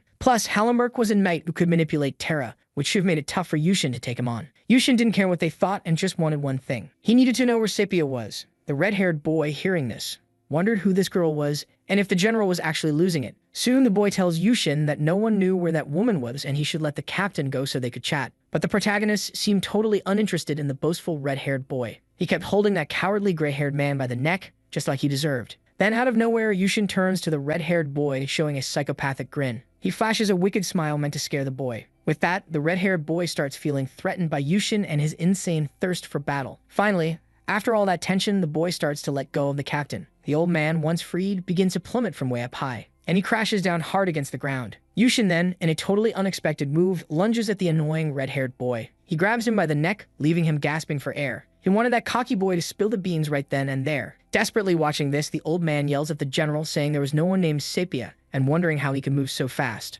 Suddenly, the captain's eyes widen, not believing what he just saw. Then he takes a solid hit to his body, and it came from his own belly. Yushin, still holding the red-haired boy, kicks the old man, sending him flying. All the soldiers at that moment looked at him with terrified expressions. Choking on his own breath, the red-haired boy had no chance to react and could only watch his captain get tossed by Yushin. The old man flew far away, looking like a leaf in the wind. Yushin then makes it clear that Sepia was not just some random civilian. She was someone who couldn't be compared to a walking piece of trash like those guys. The owner of a long sword was his only ally on that endless battlefield and proved to be a better knight than all those present. Looking at that weapon, the old man suddenly remembers something. Then he calls out to the general to explain everything. Maybe Yushin was talking about knight number 232. And the protagonist glares at the captain with a furious expression. Even his eyes seem to radiate pure strength. The old man, seeing the boy's face, falls into despair. He wondered if that heavy shadow creeping up on him was really the descendant of the coward he knew. Yushin's footsteps were so loud they could scare a ghost. His vibe was straight up Supreme Commander, nothing like his dad at all. Once again, Yushin reaches for the neck of the poor soul nearby.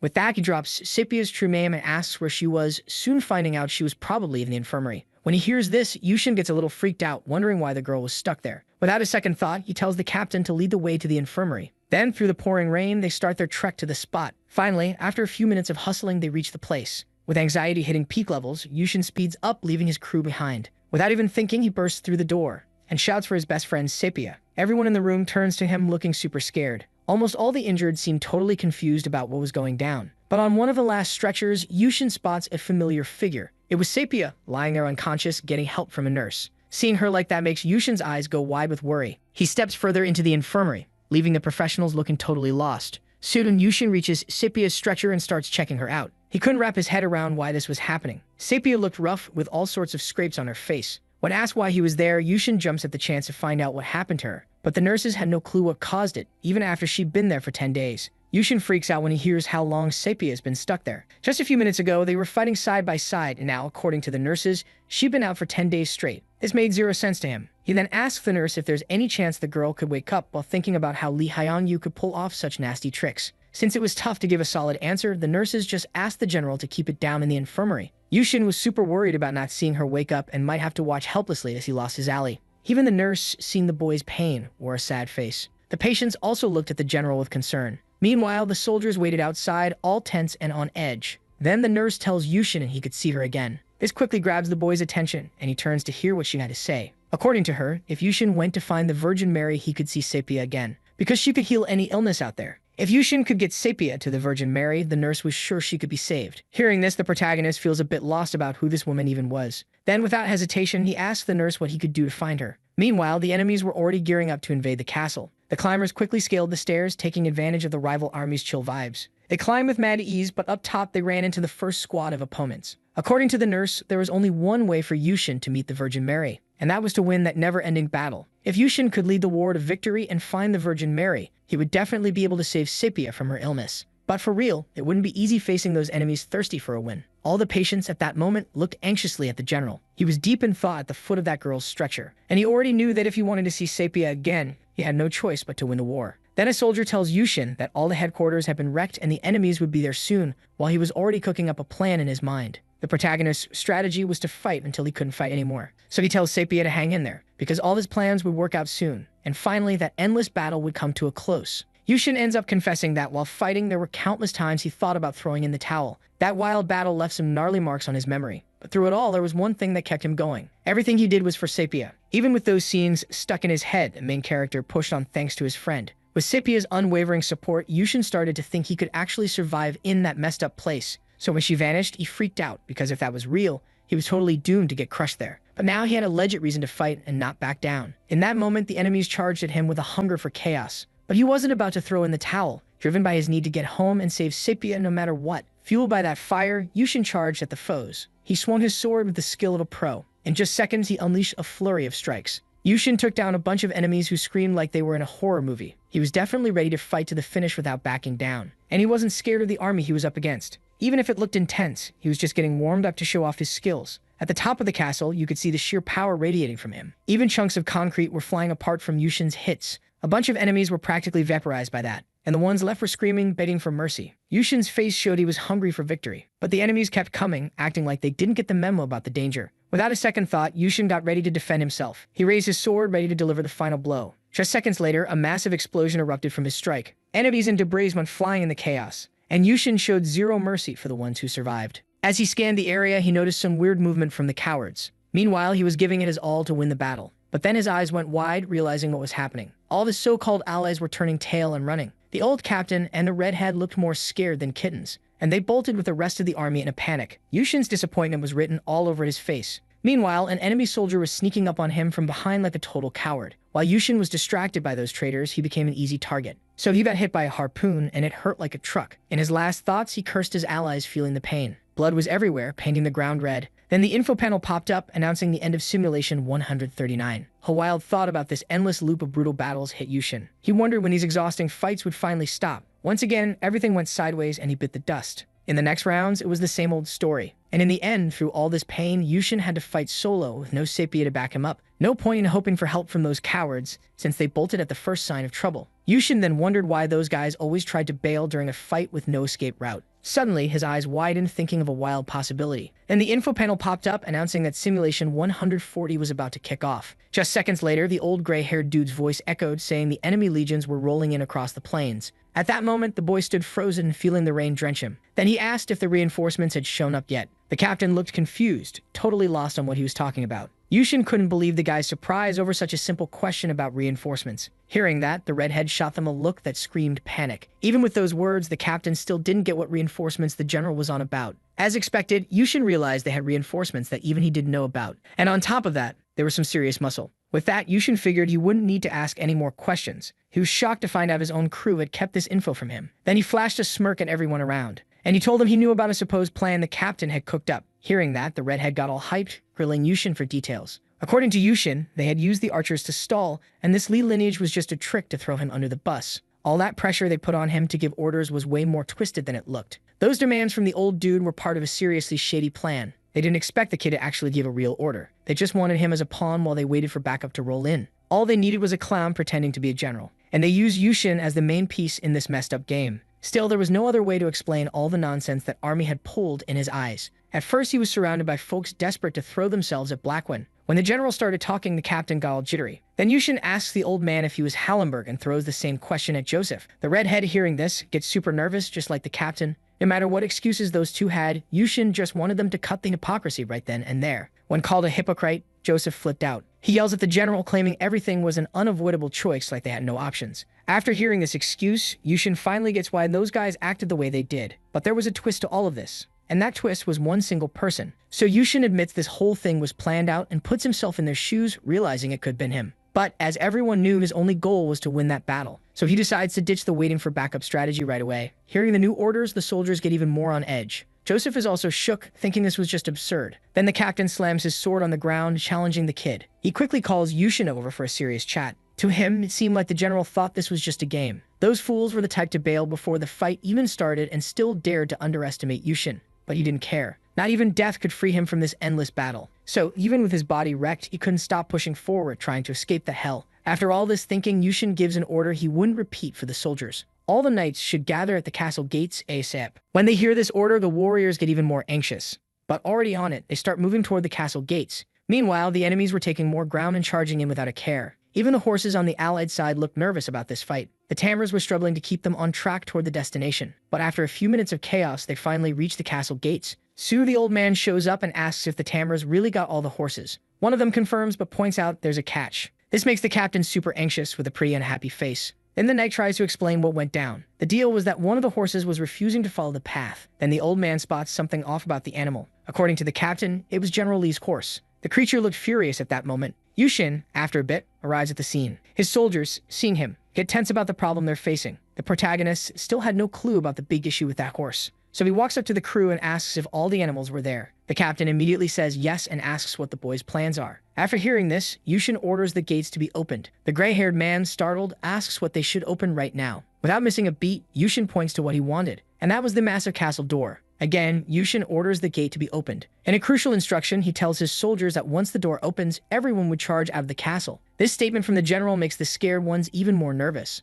They would push forward, taking advantage of the enemies distracted by the wall. And after that, they'd take a huge step toward victory. Yushin seemed unbothered by the wave of enemies coming at them. And the next step he ordered was to seize territory up to Blackwin's base pronto. Once there, something epic was about to go down. The whole army would face Blackwin without a hint of fear. At that moment, Yushin was gearing up for war, and his rage toward that monster fueled his march. Blackwin was his ultimate enemy right then. After all the steps laid out by the general, the army finally took down the big guy and sent all the enemies packing. This was their only shot at surviving in that crazy place. The general's stance while saying this was super intense. Meanwhile, in the castle's stable, a weird calm hung in the air. The rebellious horse was pacing around, clearly on edge. Then it slams its snout against the barn door, trying to bust out. Not getting anywhere, the horse gets even more furious. Outside, the soldiers were questioning Yushin's call. For them, making it off the battlefield alive felt impossible. Even Joseph was throwing shade at Yushin's plan. At that moment, Yushin shot him a look, totally taken aback by his boldness. Once again, the redhead roasted the general, saying he was nuts and would probably bite the dust with the rest.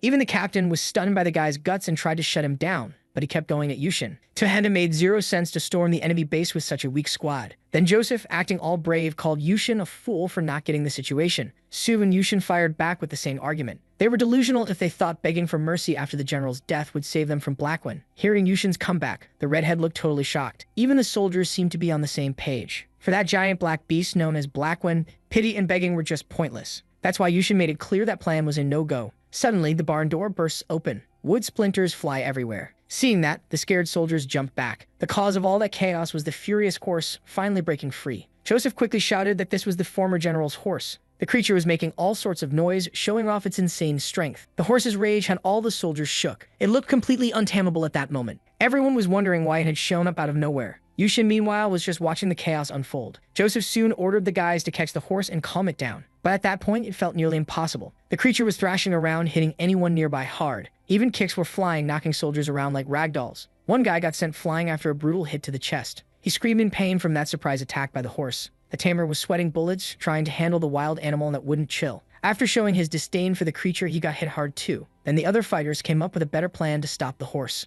They all managed to lasso the creature by the snout, and trying to bring it down, they started pulling on the ropes. But the horse's strength was off the charts, and it didn't even flinch. The animal didn't budge with all those guys pulling on it. Seeing his buddies struggle, Yushin decided to jump in. Without a second thought, he gripped his sword tight. By leaping over everyone, he got closer to the horse. And still in midair, he sliced through all the ropes holding the creature. With that, the guys pulling the ropes ended up tumbling backward. After pulling that off, Yushin landed smoothly on the ground. The soldiers watched, totally freaked out since they hadn't seen that coming. If he hadn't stepped in, those fools would have been trampled to death by the horse. Suddenly, the old gray-haired man started yelling for Yushin to back off, saying it wasn't just any horse. Meanwhile, Yushin was wondering why the horse was acting so wild. It seemed to want to say something to the troops with all that energy. Even its eyes were blazing with anger. The horse stared at the castle gate, looking like it wanted to charge out and take down the invaders. Finally, after all that drama, the door swings open, letting them out into the wild. All the enemies were focused on scaling the wall as fast as they could. Seeing that, the horse couldn't hold back its urge to charge at them. Putting it all together, Yushin finally got it and even cracked a little smile. Suddenly, the horse bolts from the spot. Yushin was right in front of the animal, in serious danger of getting trampled. Seeing that, the general yelled for the kid to get out of the way because it would be a total disaster if the horse took someone out. Even with all the yelling, the animal kept sprinting non-stop. Then it zoomed past Yushin at lightning speed. The boy seized this chance and grabbed the animal's reins. Without a second thought, he yanked her with all his might. The rope tightened under the pressure, ready to snap. The horse, being pulled by the nose, seemed to get even more jittery. But Yushin finally brought the animal to a halt. All the other fools watched in sheer panic, trying to shield themselves from a potential horse attack. The beast stomped its hoof on the ground, challenging its new tamer. But Yushin looked unbothered by that beast and kept holding the reins with all his strength. He even cracked a smile, finding the whole thing pretty hilarious. It seemed the horse was vibing with him too. It looked like it wanted to go wild in that chaotic battlefield again. With that, Yushin realized he still had a solid ally in that cursed place. So he invited the animal to be his loyal squire. Together, they would charge through that battle filled with chaos. They would move from the lion's throat to its heart, pushing forward without stopping. At that moment, the horse shot Yushin an angry look. The boy held onto his reins, determined they would be an epic duo. The horse had a vibe that was totally different from usual. It seemed to mirror the gaze of its former owner, and Yushin was definitely ready to team up with it. Then, in a surprising twist, the horse lowered its head in respect to its new master. All the soldiers present watched in disbelief. Even the redhead was impressed by what Yushin just pulled off. Not done yet, the horse knelt at Yushin's feet.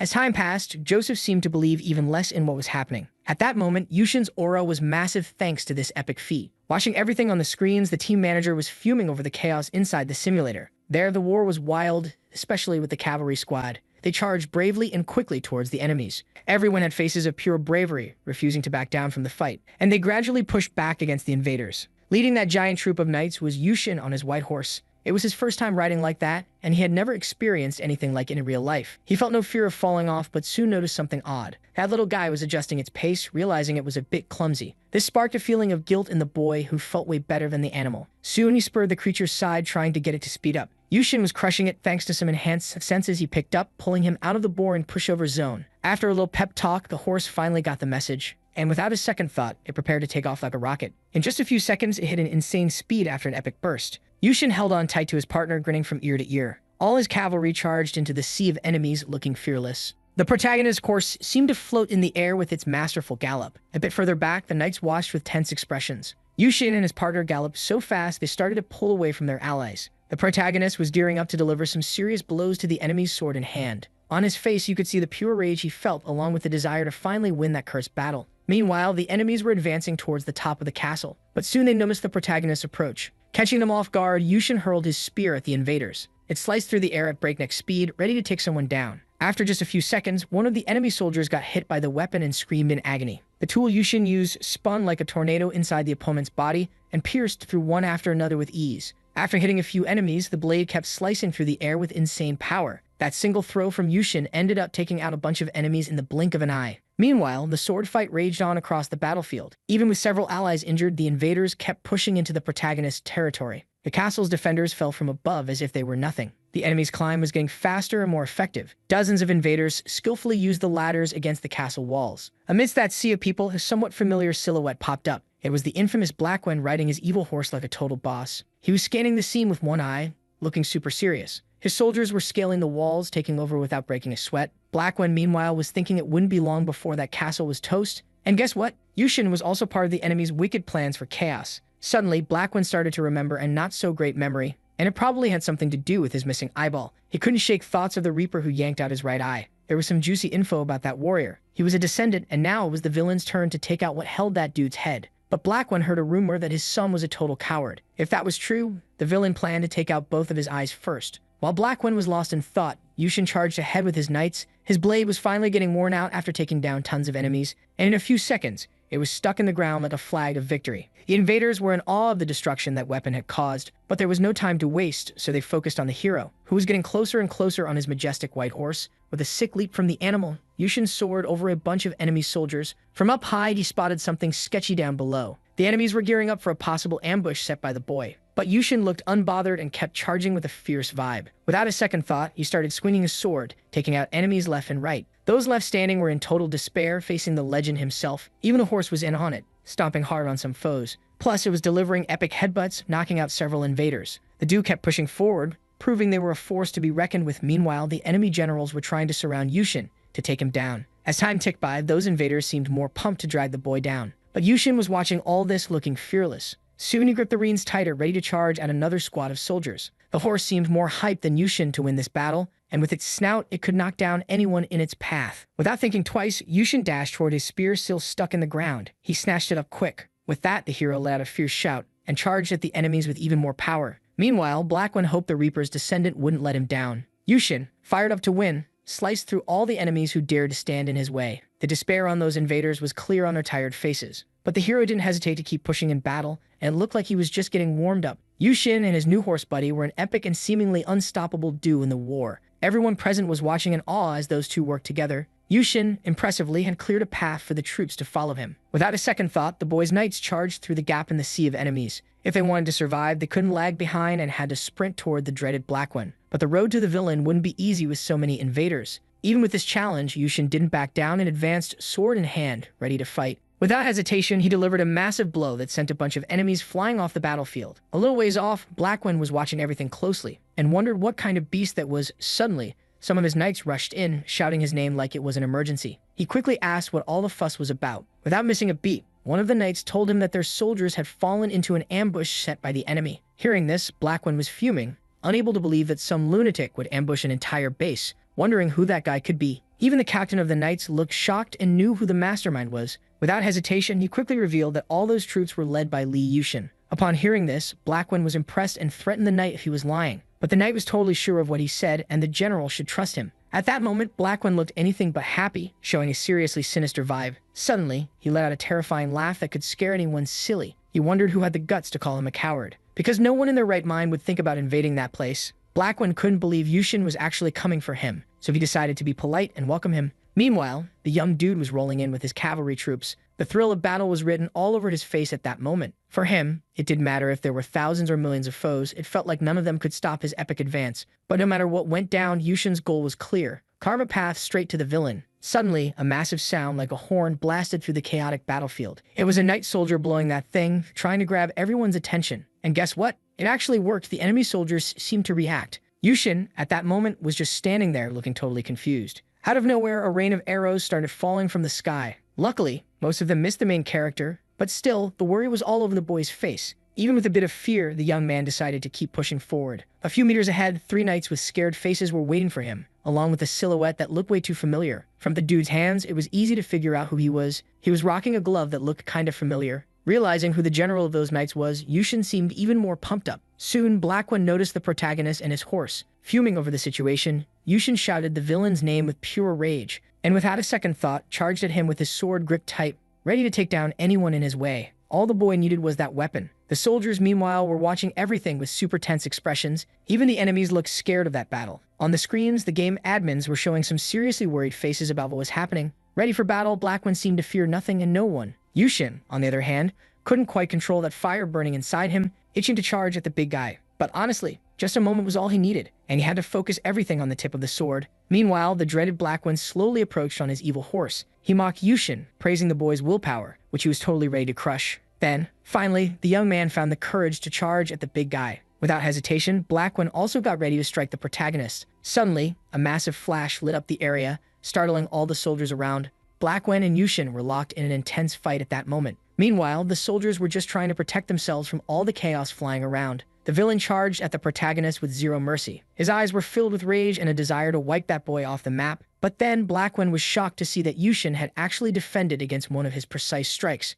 That show-off kid had stopped the attack from the feared messenger of Neme, known as the embodiment of the lion, with almost no effort. Black One was left dumbfounded by that clever little brat. At that moment, his teeth were grinding in anger at the boy. Without a second thought, the big guy gripped his axe tightly and charged at the young man with all his strength. Yushin was ready, but the dude's strength was insane. He tried to defend himself at all costs in that moment. In the end, he was still roughly pushed back. Even so, he didn't think about giving up and fought bravely against Black One, who seemed super focused on ending his life right then. Yushin couldn't give up and didn't even consider it at that point in the game. He used all of his strength to try to stop that strong villain. But Black One felt like an invincible opponent to the boy. In any case, he had come too far and wanted to leave there victorious, no matter what. However, getting past the feared Black One who attacked without mercy was not going to be easy. Yushin tried to defend himself from the enemy's axe strikes, super focused. But unfortunately, Black One landed a precise axe blow that, even with the defense, caused a huge negative reaction. Yushin ended up flying far from his horse. He skidded along the ground for several meters, thanks to the force of the blow he had defended. Without hesitation, the boy tried to use his sword to stop as quickly as possible. Finally, after a few seconds of serious effort, he started to slow down. The relief was so intense that Yushin even let out a heavy sigh.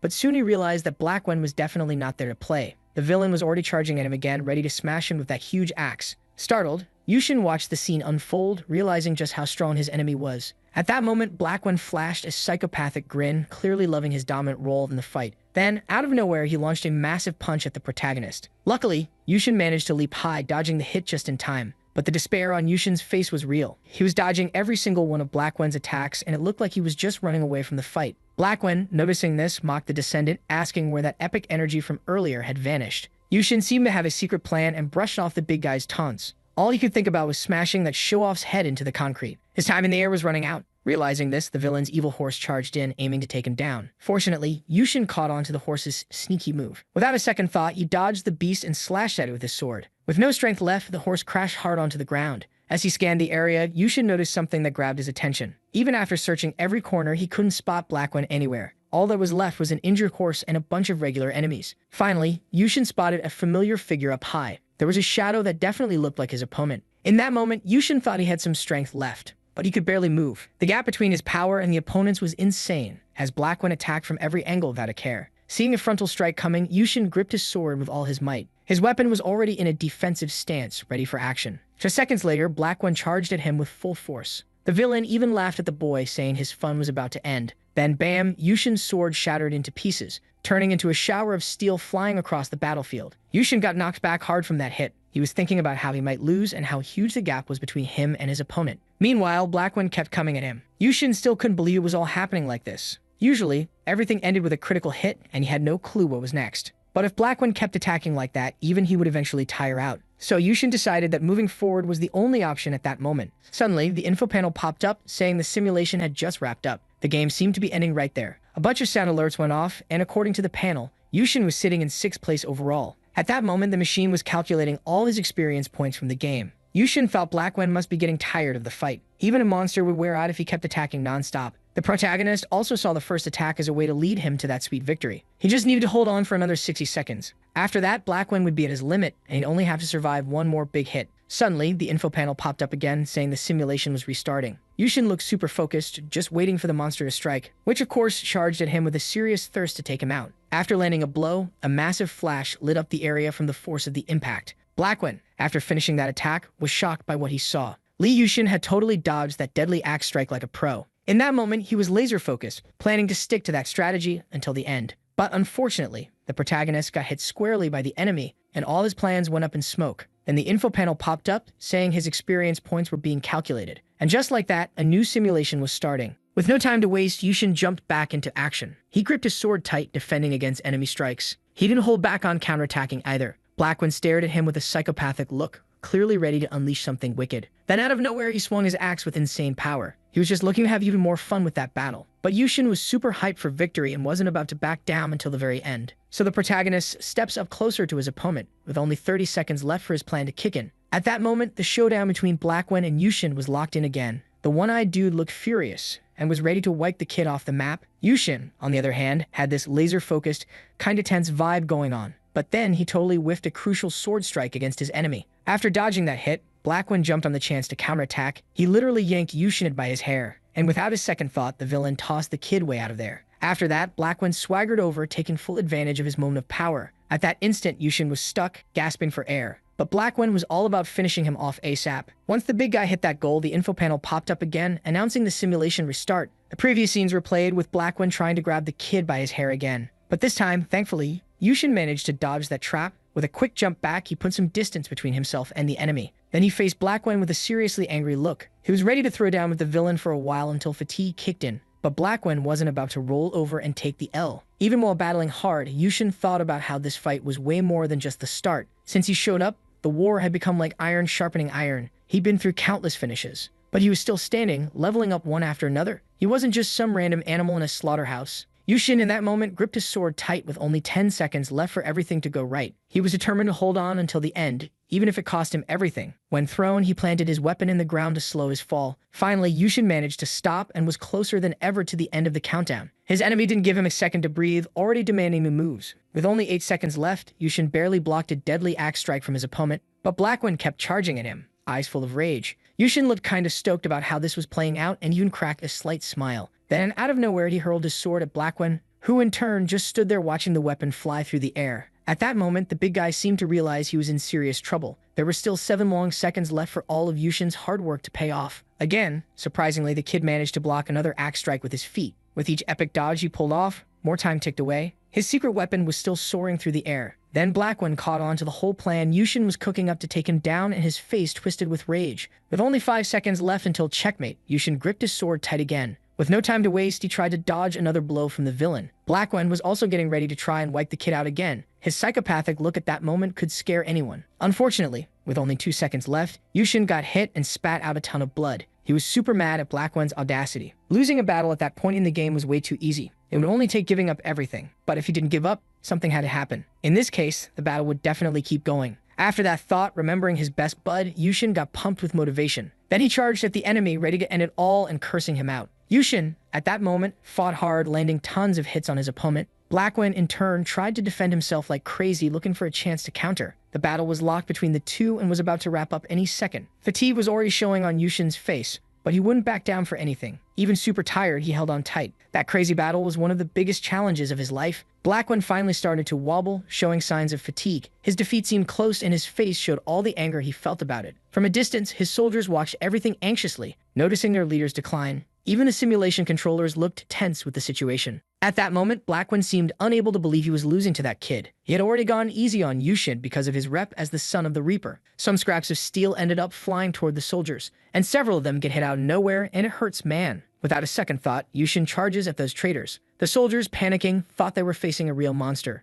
Yushin's rage was written all over his face. Then he slams an elbow into a soldier's face with all his might. The dude, caught off guard, gets sent flying from the impact. This guy, after taking the hit, crashes to the ground like a bag of trash. Yushin jumps at the chance to grab a sword. With that weapon locked in his grip, the kid looked totally unstoppable. No hesitation, he charges at the other soldiers, landing precise hits. The men screamed in pain and despair. It was wild. Even the blonde girl looked pretty freaked out by all this, but Yushin showed zero mercy. His face said it all. In just a few moments, he took down a bunch of soldiers without breaking a sweat. Realizing the kid's strength, the blonde started to wonder what he really was. Suddenly, Yushin moves closer, hands creeping toward her. In no time, the blonde finds herself choked and pinned down by the protagonist. Holding the breathless girl up, he tells her he's the one asking questions now. Yushin remembered that girl he met in the ALOG testing room chatting with Lee Hyun-yu. He clearly recalled her arguing with the director of that company. They were shouting at each other, saying some pretty weird stuff, and because of that, he couldn't make heads or tails of it. He wanted her to spill everything she knew, patience running low. Meanwhile, she thought the kid was nuts and on the same level as Blackwin.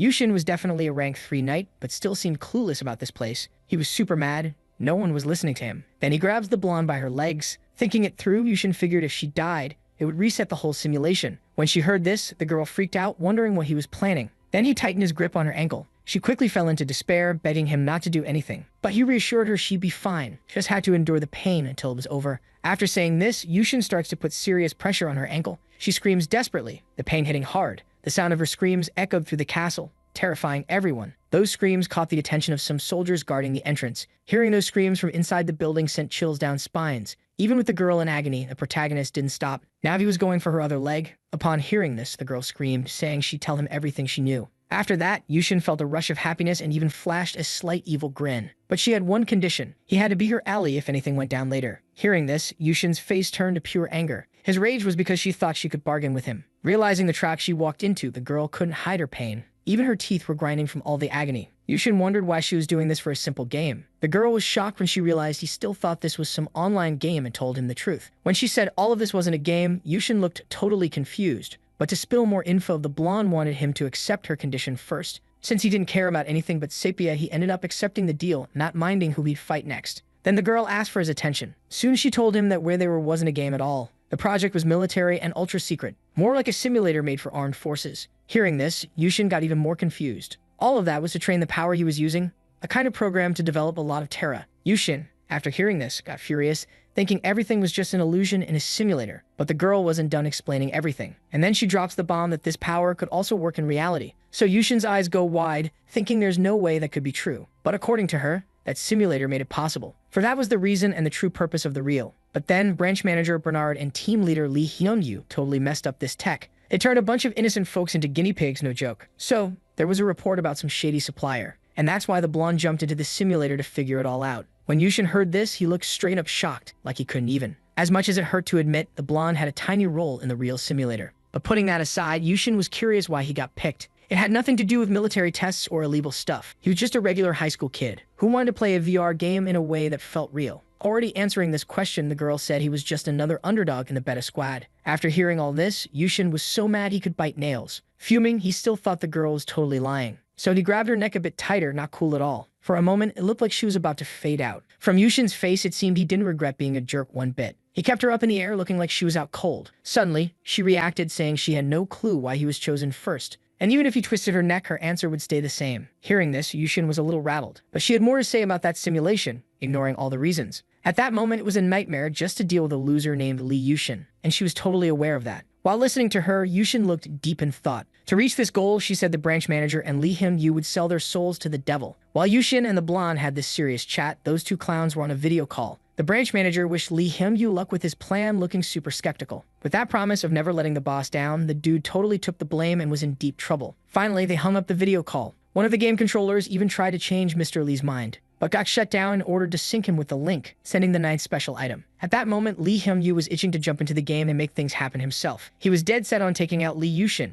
no matter what. Outside the prison, the soldiers jumped at a woman's terrified scream. Walking in, the guys were shocked by who they saw. The general was there in a totally unexpected way. And on top of that, he was chilling with the blonde all alone. The woman even looked relieved when she spotted those soldiers. Then those guys called her princess with a pretty confused look. Hearing that, Yushin chuckled, not buying it for a second. The woman quickly shot back, saying she was totally the princess of that world. Then one of the soldiers spilled that everyone had been searching for the general like crazy. After hearing this, Yushin was a bit puzzled about why they were looking for him. Meanwhile, on the castle walls, a bunch of soldiers were gathered, looking super hyped after a tough battle. Many were laughing and celebrating even while still working. The vibe there was all about festivity and warrior spirit. But suddenly, one of them spotted something that caught his eye. A little higher up was a familiar silhouette. Without a second thought, he yelled that General Li Yushin was right there. Then the guys looked at the great commander who had taken down the messenger of death, Blackwen, with mad respect. The whole crowd started saluting Yushin like he was a real-life hero. A little way off, the princess thought it felt like a K-pop concert. Then she called out to the general in a friendlier way. She quickly apologized for interrupting, but there was something he really needed to know.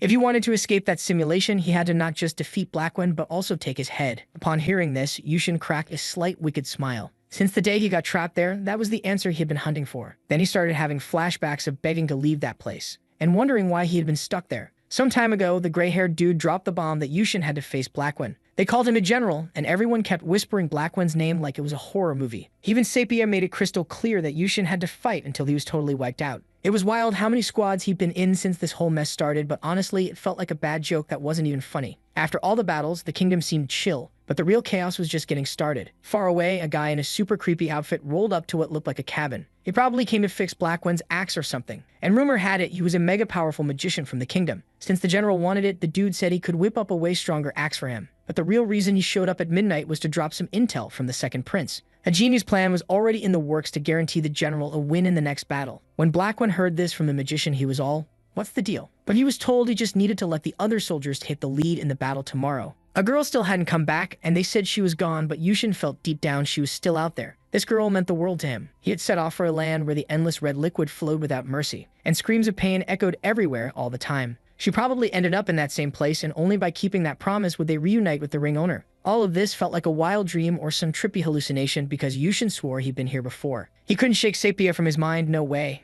And in that moment, he silently thought about everything. He could feel Sepia somewhere in that dream. She was in danger, right in the middle of a battle. But she always had that sweet vibe that totally captivated him. Even with weapons flying at her, she looked so gentle. Seeing Sepia in danger, Yushin let out a desperate scream. Everyone around him jumped, totally confused. Yushin quickly searched for something to hold on to. She looked pretty weak at that moment. His shock was so intense that it felt like his heart was about to explode. Soon, a nurse rushed in, super worried about him. Still shaken from the dream, he felt a wave of relief when he saw Sepia lying on a stretcher next to him. It was like she was right there, in front of him. Suddenly, someone knocked on the door. It was the princess, wanting to share some news with General Li Yushin. Even though she didn't want to drop this bad news at such a rough time, she had to spill that unknown folks were invading the kingdom. When Yushin heard this, his eyes went wide like he couldn't believe it. A bunch of armed soldiers were marching in, making their presence known. They slammed their weapons on the ground, trying to intimidate the defenders like it was a showdown. Once again, a sea of enemies was at the castle gates, ready for round 2. Out of nowhere, they started doing something super weird. This threw the defenders off, since they thought these guys would charge in like hungry hyenas at dawn. Even Yushin was shocked to see Blackwen not going for a direct attack as everyone expected. This left him feeling pretty freaked out, because what they were up to was still a total mystery. A bunch of soldiers formed a front line for no reason and just stood there looking like they were waiting for something. From a distance, Blackwen wondered why he only had 9 guys in the first combat squad. He thought those dudes alone weren't enough to snag the glorious victory promised by Li Mu. But the gray-haired man seemed super confident in his plan. Since he showed up, failure wasn't an option, and he promised more than just victory for Blackwen's crew. With all his magic, he decided it was time to go after the enemy. Suddenly, all the soldiers changed completely, like they were possessed by some kind of spell that seemed to pump them up with strength and will to fight. After a bit, the soldiers finally started moving, ready to attack the castle. Watching this, Yushin had a seriously worried look on his face. Blackwen also kept a serious gaze on his troops as they advanced. Then out of nowhere, those soldiers started moving in a totally different way. They spun around at insane speeds, like they were creating a hurricane right there. After a few seconds, those dozens of soldiers morphed into one massive beast. Astonished, the castle defenders gawked at this, totally confused. That thing born from the fusion looked like a dragon that just dropped in. Even the princess, spotting this creature, was shook, her face screaming fear. As time went on, that monster kept growing, merging with more soldiers, and slowly it took form, revealing its true self. After this transformation, the creature decided to crash Li Yushin's territory. With a massive hit, the monster created a huge explosion at the castle gate. This wrecked the defenses that were supposed to keep everyone safe. From above, the defending soldiers watched in terror, fearing for their lives. Still, the monster kept pushing forward, looking totally unstoppable. The creature took out everything in its path without a second thought. The gates were nothing to the monster, which slammed into them to free its army. Even giant stones were hurled at the poor castle defenders who were trapped in chaos. The destruction was wild wherever that evil thing went. Soon the princess figured out this wasn't a dragon but a hydra, since chopping off a head just made two grow back. That creature was a real nightmare that could scare anyone. At that moment, it was trying to smash down the castle gate with all its strength. Then it started climbing that massive wall of the building. The few soldiers on top of the monster had an easier time reaching the castle's peak. Noticing this, the princess yelled out, warning everyone that the hydra was coming. All troops needed to rush to the main gate or else no one would survive to tell the story according to the blonde. Without a second thought, all the squads jumped into action and headed to the spot. Meanwhile, the enemies charged forward, overwhelming the castle. A little ways off, Blackwen watched everything with a serious look. Yushin, for his part, pointed out all the hydra's heads. This instantly grabbed the princess's attention. He just wanted to chop off all the heads that monster had. As he plotted his victory, the battle raged on with huge stones flying everywhere. Suddenly, out of nowhere, Li Yushin leaped off the castle like a madman. Seeing this, the soldiers freaked out and shouted for their general. Yushin was falling from a crazy height, making it look like it was game over for him. The princess was totally confused, wondering why the hero was pulling a stunt like this.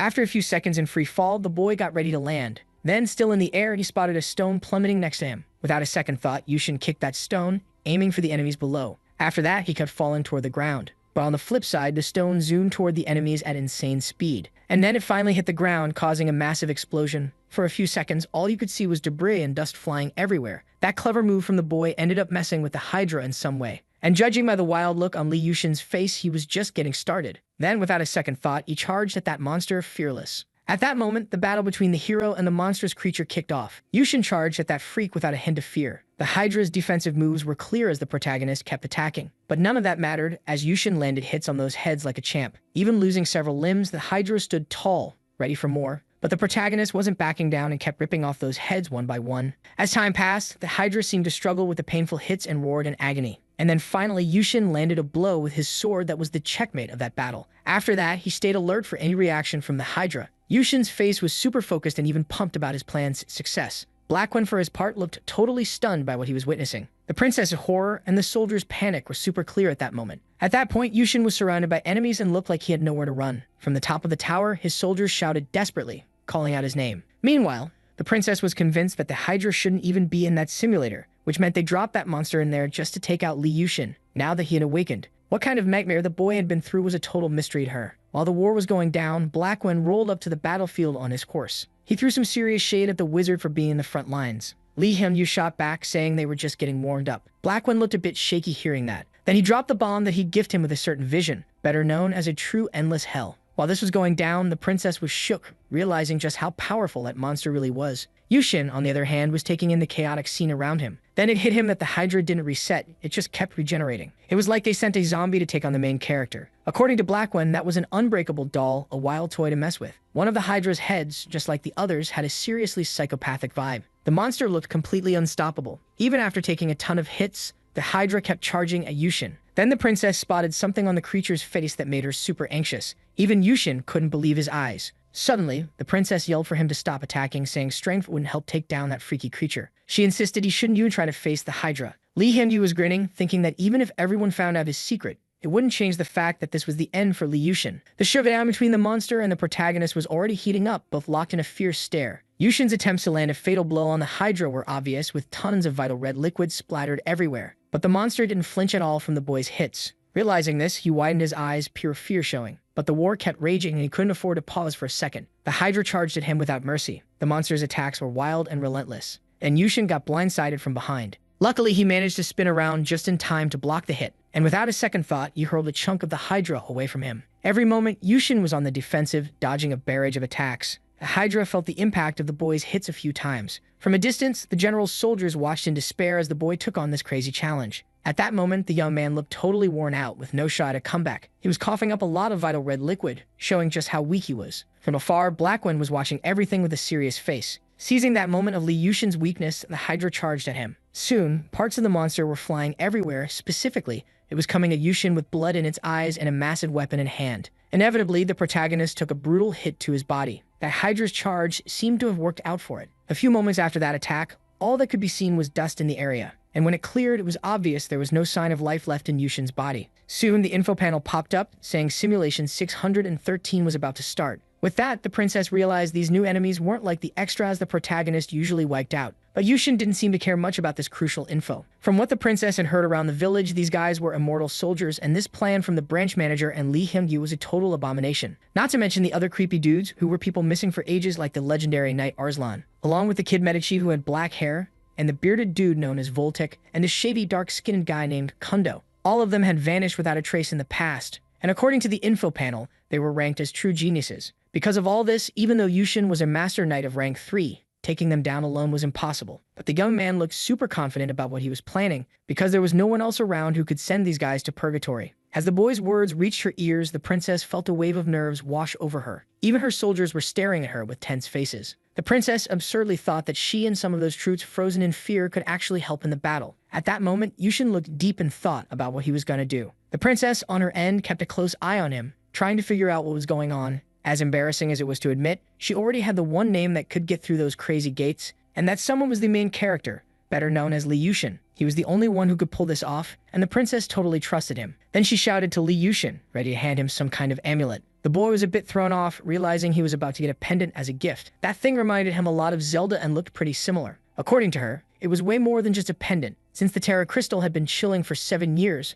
waiting for a so-called emergency. Yushin felt a bit shy about accepting such a meaningful gift, but she insisted, saying it was important for what they were facing. With the stakes so high, if he went down, she would too, so she decided to go all in, believing in him. Listening to her, Yushin felt a bit puzzled by all this trust. To him, it was wild for someone to act that way in the middle of all this chaos. He thought only Sepia had that sweet vibe of always wanting to help, so it seemed like the protagonist wasn't alone in this fight after all. Finally, Yushin took the amulet from her. Without a second thought, he charged into battle, ready to throw down. At that moment, Yushin had this fierce look on his face. Meanwhile, the beast charged at him, eyes blazing, swinging a deadly weapon his way. Yushin felt this crazy energy coming from the amulet. This wave of power was something totally different from his own. The girl who gave him the gift was watching the fight closely. Even if she wasn't as tough as him, the enemies had to be desperate to survive in all this chaos. And that's why they wouldn't last much longer, according to the protagonist. Yushin's face showed some stress. Anyway, the battle with the Hydra was already on. In the heat of the fight, he got hit by one of the weapons and the amulet shattered into tiny pieces. Suddenly, Yushin let out a massive shout, telling everyone to get out his way. At that moment, he was gearing up for a huge ambush on the beast. Then, after a few seconds, he landed a powerful hit on his enemy. From a distance, the soldiers of Black Wen watched, totally amazed by the boy's strength. Even Lee Hyung-yu was left speechless, unable to believe his eyes. Little by little, Yushin was wrecking the Hydra. The monster was slowly turning into a pile of red sand. This time, the protagonist was dead set on wiping out that abomination. And one question he had was whether that creature could regenerate all day. As time went on, Yushin was expertly taking down the Hydra, giving it everything he had. Traces of the monster's vital red goo were floating in the air. With each hit from Yushin, more of that fluid spittled out of the Hydra. This meant Yushin was probably going to win this battle soon.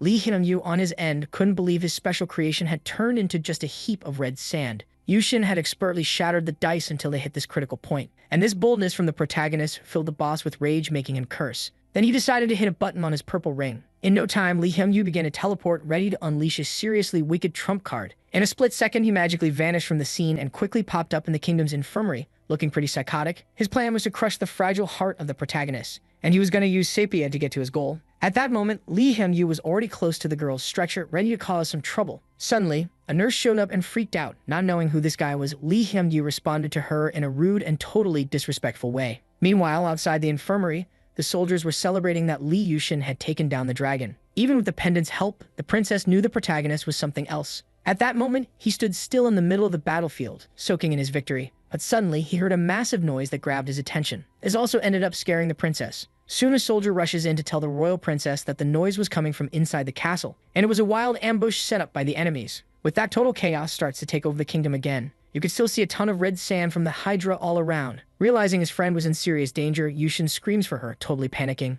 Then he spots something that makes his stomach drop. It was Lee Hyung-yu, throwing some serious shade at him and the royal princess holding Sepia and saying he'd take her far away. But being the classic villain, he didn't promise to just take the girl. Hearing the threats from that jerk, Lee Yushin yells back, fuming. Without a second thought, he grabs his sword, ready to save Sepia from that scoundrel, and in a flash, he charges at Lee Hyung-yu, swinging with all his might. But of course, that villain was already gone, teleporting to some unknown spot. Then Lee Yushin, feeling pretty defeated, starts to doubt himself, thinking he didn't live up to his general bloodline. He felt like a total failure who couldn't even protect someone he cared about, even though she was right there. Soon the royal princess jumps in, asking if that night really mattered that much to him. Yushin looks at her with a face that screams, "I'm crushed." He loved Sepia so much he'd jump into a pit of doom, even if it meant walking straight into a trap. While they were chatting, Lee Hyung-yu popped up in another location after his teleportation. Finally, he landed where he wanted to be after pulling off such a nasty plan. He stomps in looking pumped because his evil scheme was working so far. Sepia, on the other hand, looked totally wrecked, her face showing how rough she felt. Lee Hyung-yu roughly tosses her to the ground and steps on her. He thought she was some glitch or hacker in the simulation. Sepia could only react by crying and screaming, totally overwhelmed. Then she asked Lee Hyung-yu what he was so scared of, guessing that his bosses from the other world had him in a tight spot. Hearing this, the guy gets all jittery, wondering how she knew that. Again, she assumes he's just super scared of someone showing up. This makes him even angrier, and he curses Sepia in a seriously gross way. Lee Hyung-yu claims he's not scared and plans to take her and Lee Yushin out when the hero shows up to save her. Meanwhile, the boss is hyped, waiting for the boy to arrive. His soldiers look ready for a possible new showdown. The soldiers are all ears, keeping an eye on the camp they're in. According to Lee Hyung-yu, it wouldn't be long before no one could reset the game as many times as Yushin, who would fall into the trap and surrender to death. While the villain anxiously waits for the boy, Sepia is snoozing like an angel. Yushin, on his end, is gearing up to save his friend. Even though this was a massive trap, it was clear how much Sepia meant to him, making him do crazy stuff without a second thought. Based on this, the princess asks if he's really going to dive headfirst into this mess. Yushin turns around, looking at her with a fierce determination. Then a soldier runs in with news for the general. He says if this is truly what the boy wants, everyone will follow him with pride. Hearing this, the boy looks totally shocked. Even though it felt like a total suicide mission, he realizes the soldiers are dead serious. Seeing those determined faces, Yushin asks if they really want to join him on this tough journey.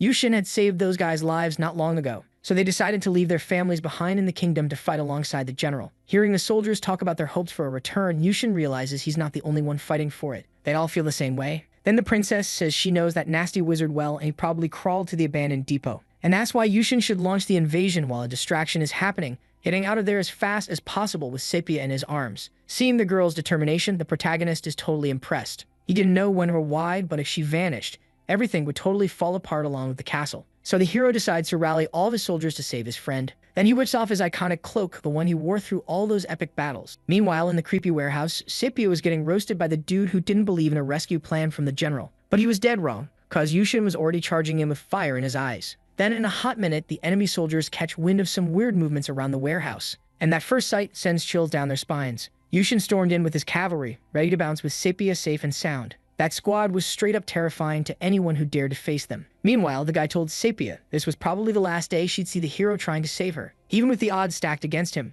Yushin didn't flinch as he pushed forward. Soon, Blackwin spotted the boy and his crew rolling up. Finally, the descendant he despised so much was back to throw down. At that moment, Yushin was already taking out enemy soldiers who dared to block his path. Without a second thought, they started alerting the defense units about the hero's arrival. Finally, a new battle to rescue Sepia was about to kick off. Inside the warehouse, some soldiers jumped at the chaos outside, and Sepia just sat there, quiet as a mouse, not saying a word. Finally, the girl who had crossed the hellish forest battlefield was spotted, and she had made it to the village she was aiming for. Exhausted, she collapsed to the ground, totally wiped from the journey. Then a carriage rolled up next to her. She couldn't see who was driving that thing too well. Soon, a dude cautiously approached her. She had found another resident, curious about her condition. The girl finally started to get up from the ground. This guy was Lee Yushin, who didn't even recognize himself. Thinking about this sad scene, Sepia started to tear up. She cried so much that her tears could fill the swimming pool. Her face was a waterfall of sadness at that moment. Noticing this, a soldier showed up and asked why she was crying, already guessing a few things. Meanwhile, outside, Yushin pushed even further, and he scared the pants off all the soldiers supposed to guard the warehouse. He was on a rampage, taking down anyone who dared to stand in his way. Many of them were finished off in a seriously brutal way, showing just how mad he was. Soon Yushin spotted Sepia and proved he remembered her. The girl, still crying, made eye contact with the boy and didn't react at all. Amidst the chaos, a young man got summoned by the queen, but no one knew why except for him and her. When he found out he'd inherited the whole castle, the boy looked confused, not really getting it. All that place meant to him was a cold woman, and the corpse of an emperor who looked just like him. Again, the queen showed up to explain what would happen if he turned down that gift. Then she dropped the bomb that if he refused, his beloved would be killed instead. Feeling the pressure, he widened his eyes, totally tense. He knew he couldn't say no to that offer, making it super unfair. So the boy agreed to become the emperor, but with one condition. That ring had to be delivered to his beloved ASAP. And just like that, their fates took a tragic turn. Seeing the boy cry over this mess, a man came over and patted his head, trying to comfort him. Soon, the man told him that if he lost his memory, his pain would vanish just like hers.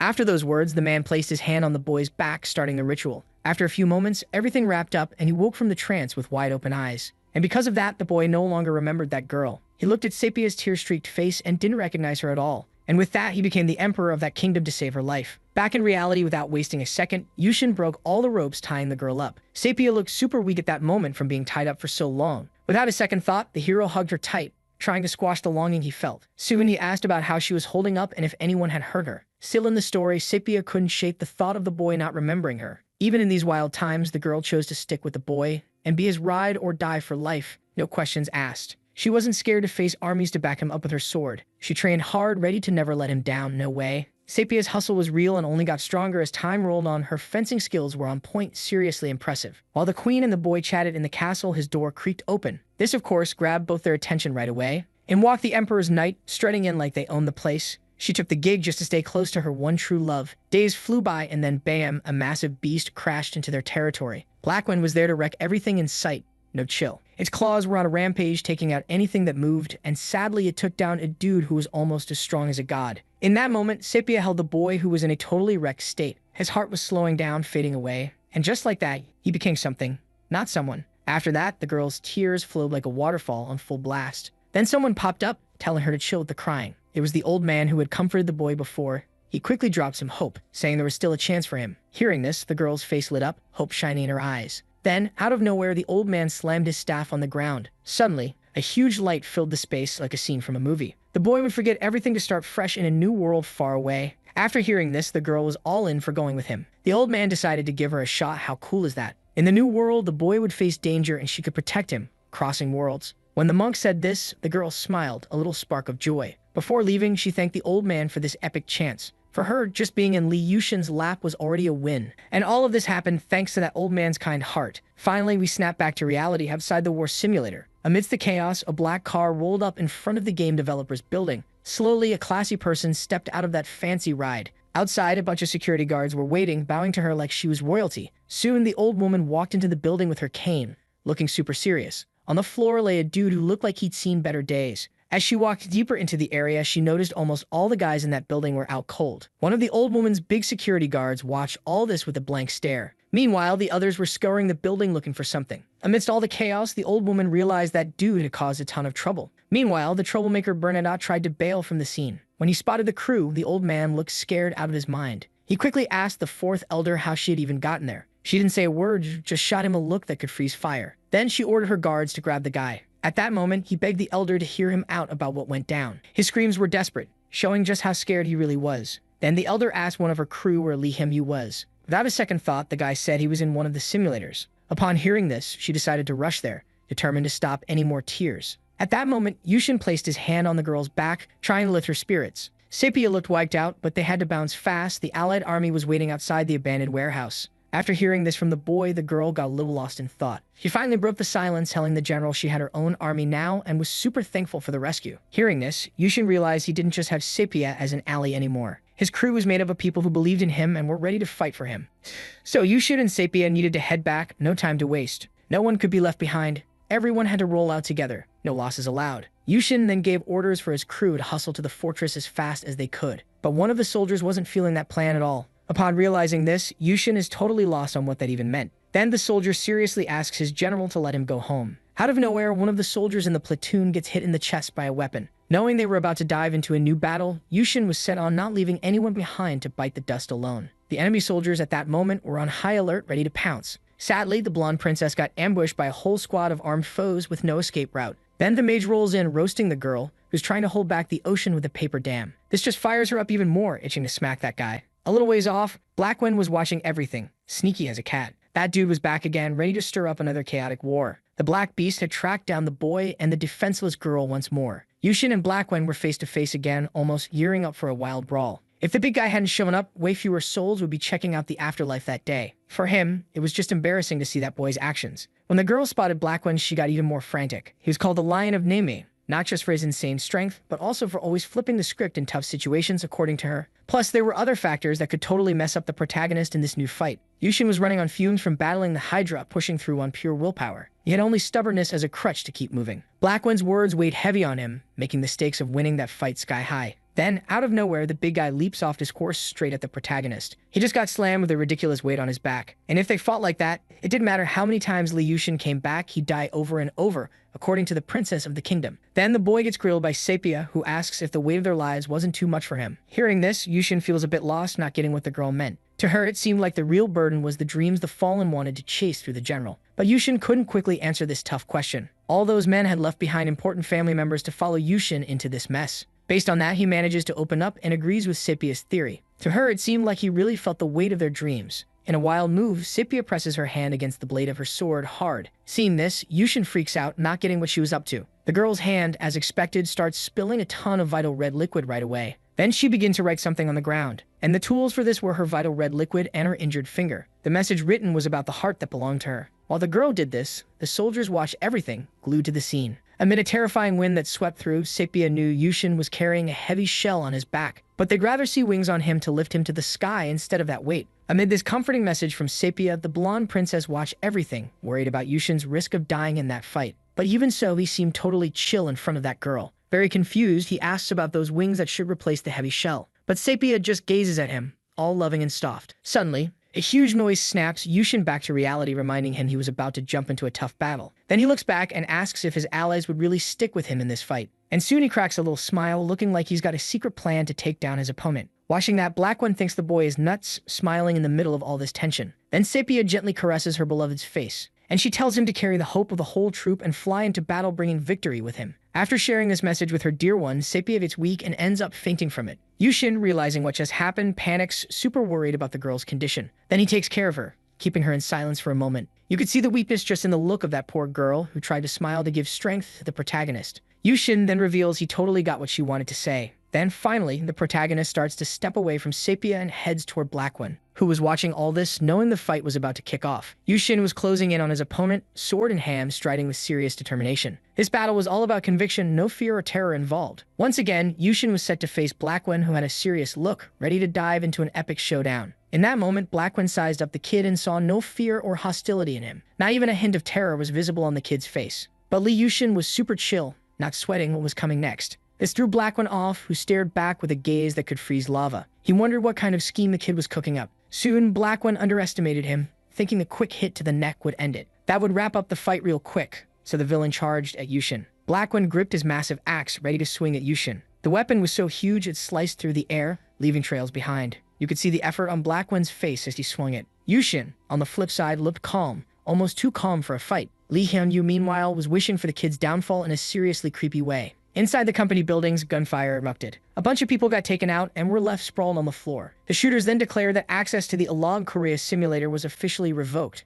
and everyone still standing in the control room would be held until further notice. Suddenly, the old lady rolled in via the elevator. All the security guards immediately turned their focus to her. She'd asked how things were going inside the simulator. Without missing a beat, one of the guys told her things were not looking good at all. Seemed like something major had gone down. Hearing this, the old lady realized those kids were in for a rough ride. Back in the simulation, Sepia was glued to the start of the fight between her hero and the villain. Black One charged at the kid without mercy, throwing down some serious hits. Yushin, without a second thought, tried to block that massive axe with his tiny sword. Luckily, one of the kid's blocks worked, stopping the giant's weapon cold. Black One was totally caught off guard, not expecting that at all. Even Lee Hyun-yu was shocked by the kid's strength. The princess wondered how he had blocked that attack so easily, being just a third-rank knight. What kind of dark magic Lee Yushin was using was a total mystery to her. Even the boy himself couldn't believe he defended with a sword lighter than a feather, and a strange feeling washed over him. Fuming, Black One demanded to know what kind of tricks the kid was pulling, but Yushin didn't even reply, too focused on winning this battle. Soon, Black One noticed a shift in Lee Yushin's movements. Without a second thought, the kid landed a powerful hit on his opponent. This sent the villain flying through the air for several meters, thanks to the sheer force.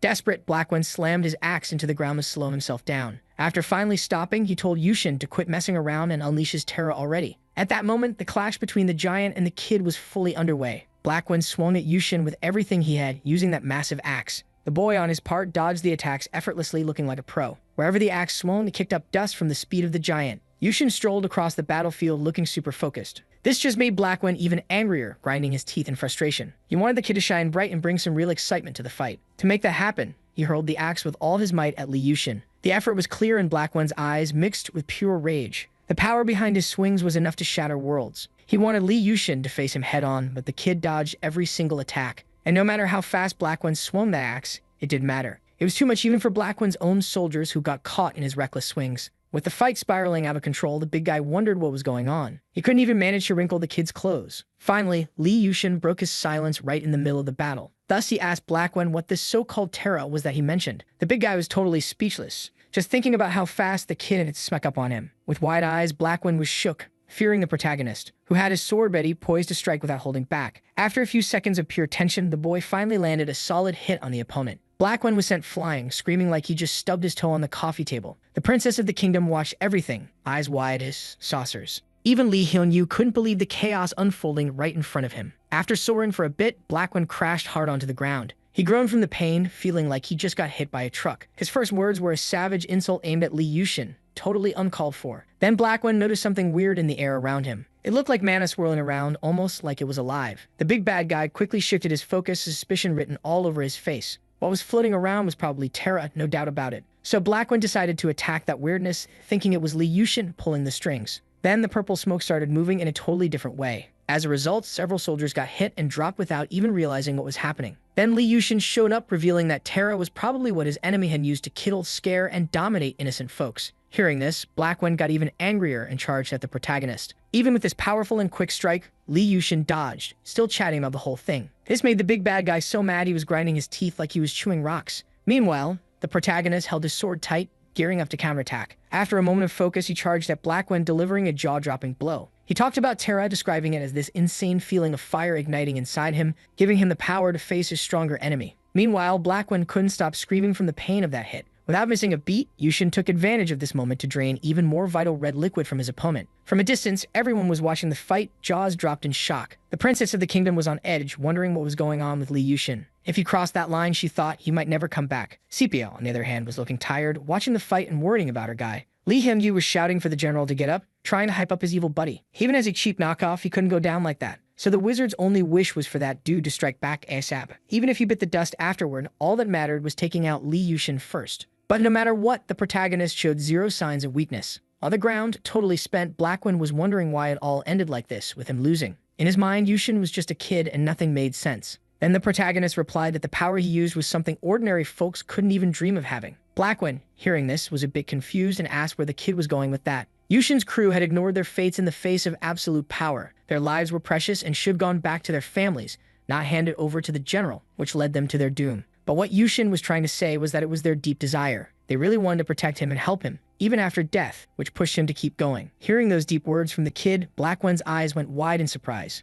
And that's why it didn't matter if he was using Terra or other types of magic, according to the protagonist. What really mattered was that Blackwen would be taken down, and finally, Li Yushin would head home. He owed that to his brave squad who fought hard in the army. After giving this whole speech acknowledging his crew's efforts, Li Yushin moved closer to the enemy. He wouldn't go home alone, they'd all go together. Then out of nowhere, Blackwen found the strength to grip his wicked axe tight. Without a second thought, he slammed his weapon into the battlefield ground with all his might. This caused a slight tremor in the area, and a kind of glare lit up around there. Blackwen seemed to be sucking all the energy from the place to shield himself. The axe turned into this insane barrier, packing a wild punch to keep its owner safe. With that, Li Yushin couldn't even get close to take down the big dude. Blackwen, on the other hand, was gripping that axe like it was his lifeline. He looked like he was driving that thing deeper into the ground, claiming his turf. With every second, he seemed to get more and more invincible. Blackwen quickly figured out that the armor boosted some serious stats, like control, power-ups, and the strength of the Terra he was throwing around. This protective gear looked like it was expanding with every heartbeat. The vibe got super tense, with Blackwen shouting that he'd drag Li Yushin to hell with him. The princess and her squad were doing everything they could to shield themselves from that crazy energy the villain was throwing down. Yushin, meanwhile, spotted Sepia trying to move in all the chaos. He had this tense look, worried about his girl being totally exposed.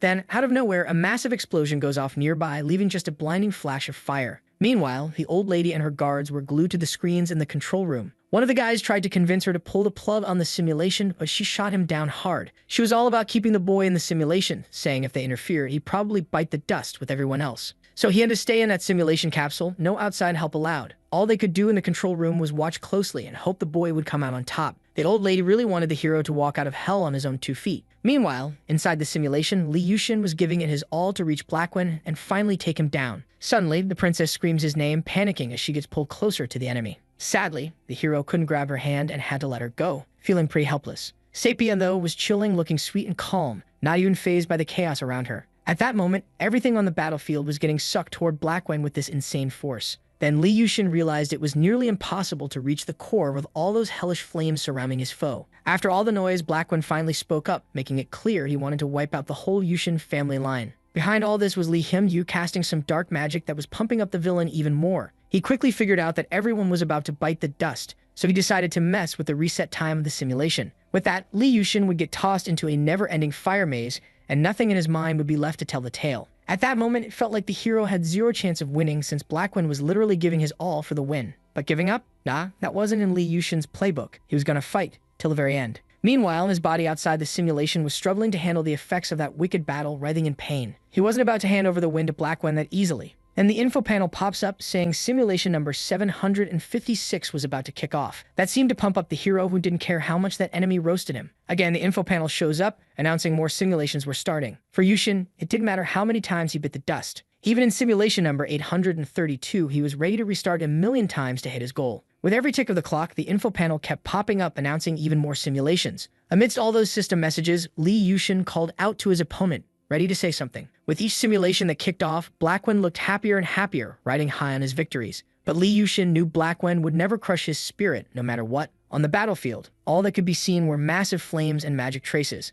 Plus, the info panel kept flashing, highlighting the start of more simulations. Yushin's voice rang out, always saying he'd rise from the ashes. As time went on, more and more fire took over the scene. Even after 998 tries, Li Yushin still hadn't taken down his tough enemy. But he wasn't about to throw in the towel, pushing hard to break through that fiery wall. As expected, he couldn't reach his goal and got burned again, kicking off a new simulation. The protagonist's motivation was the wings of his crew that had been entrusted to him. Inside the control room, the old woman's crew watched everything in awe, totally clueless about what was going down. Li Yushin's vibe and looks had completely transformed, with a ton of terror swirling around him. The protagonist's glow-up was obvious, and the energy around him showed it off perfectly. And the info panel popped up again, announcing that simulation number 1000 was about to kick off. Yushin's power was so epic he could float in the chaos, sword in hand, surrounded by some serious forces. Watching this on the screens, one of the simulation controllers realized this kid was the 8th apostle. In that moment, Yushin charged forward like a tsunami, wiping out everything and everyone in his path. Then the old woman celebrated that all that madness had finally wrapped up for the boy. He was already at the protection core, just a few meters from Blackwen. Lucky for him, he had made it through that entire wall of fire without a scratch. His energies were already clashing with those of his enemy,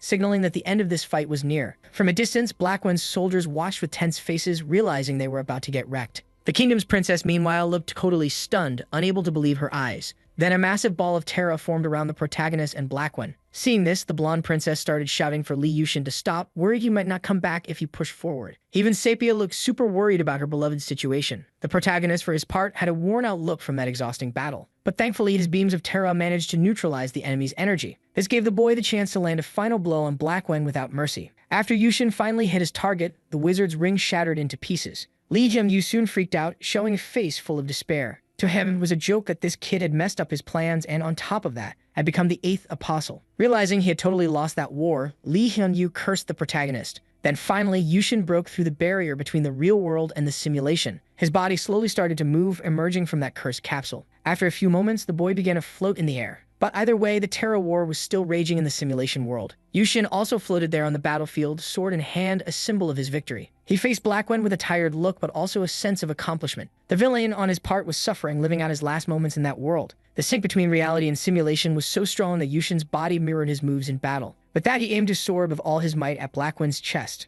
and finally decided to take out that villain in the most epic way possible, delivering a solid and fatal blow right to his chest. This attack even shattered the armor Blackwen wore for protection. On his face, the pain and outrage were clear after losing this fight. Then he let out his last scream before finally heading to an alternate world. After that, Blackwen's body fell freely towards the ground. And suddenly, a massive flash lit up the battlefield. Soon, a ball that looked like a portal appeared, wrapping around the protagonist. This sphere, after a few seconds, began to vanish without any explanation. From the battlefield, only a light brighter than the sun could be seen. The kingdom's princess and the surviving soldiers tried everything to shield themselves from that unknown force. Meanwhile, Li Hyunyu thought all of this was way too insane to be real. He wanted to bounce out of there ASAP, and if he could, he would never step foot in that place. Suddenly, someone approached him with a suggestion. That old man told Li Hyunyu not to even think about bailing. Seeing that the 4th elder was there, he was totally shocked, not getting how she had entered the simulation like that. Immediately, he figured she was there because of some wild rumors, all thanks to the company's manager and his orders. Then, out of nowhere, the old woman, without any explanation, poked Li Hyunyu's forehead in a really weird way. After that, she commented that those annoying ones had a pretty irritating cry. Meanwhile, a hole was forming on Li Hyunyu's forehead and his eyes filled with tears, fearing his imminent end.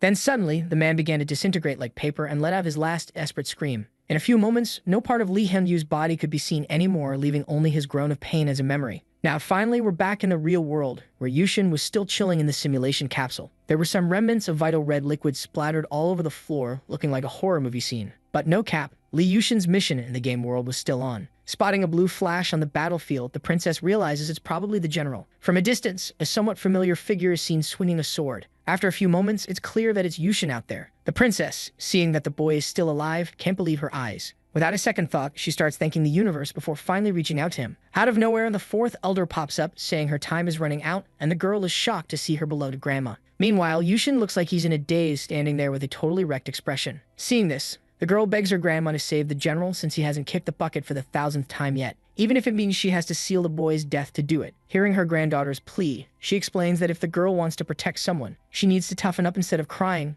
just like Sepia did. Thinking about this, the blonde girl starts scanning her surroundings. Soon as she spots Sepia sprinting as fast as she can to reach Yushin. Even the elder is watching this with serious focus. Yushin's body after the battle is burned and pretty wrecked with scars everywhere. But still, Sepia is giving it her all to get to her beloved. She moves toward him with all the determination in the world. Then out of nowhere, Yushin opens his eyes and realizes the scenery has totally changed. Soon he notices someone super close to him. That place feels kind of familiar to the boy. And there's the person who's always been waiting for him, his dear friend Sepia. Without hesitation, Yushin makes it clear that he's finally back. The vibe around them is so intense that it wraps around Yushin and Sepia. Without thinking twice, Yushin bolts toward his girl, ready to give her a massive hug. After all the struggle and chaos, they finally manage to embrace. After a few seconds in Sepia's arms, Yushin ends up fainting, taking his last breaths. And once again, fate pulls a fast one, connecting the two. Without a second thought, Sepia calls for the elder, desperate to protect her beloved. She just watches the scene unfold in silence, looking super worried. After a few seconds, she breaks the tension and tells Sepia that all miracles come with a price.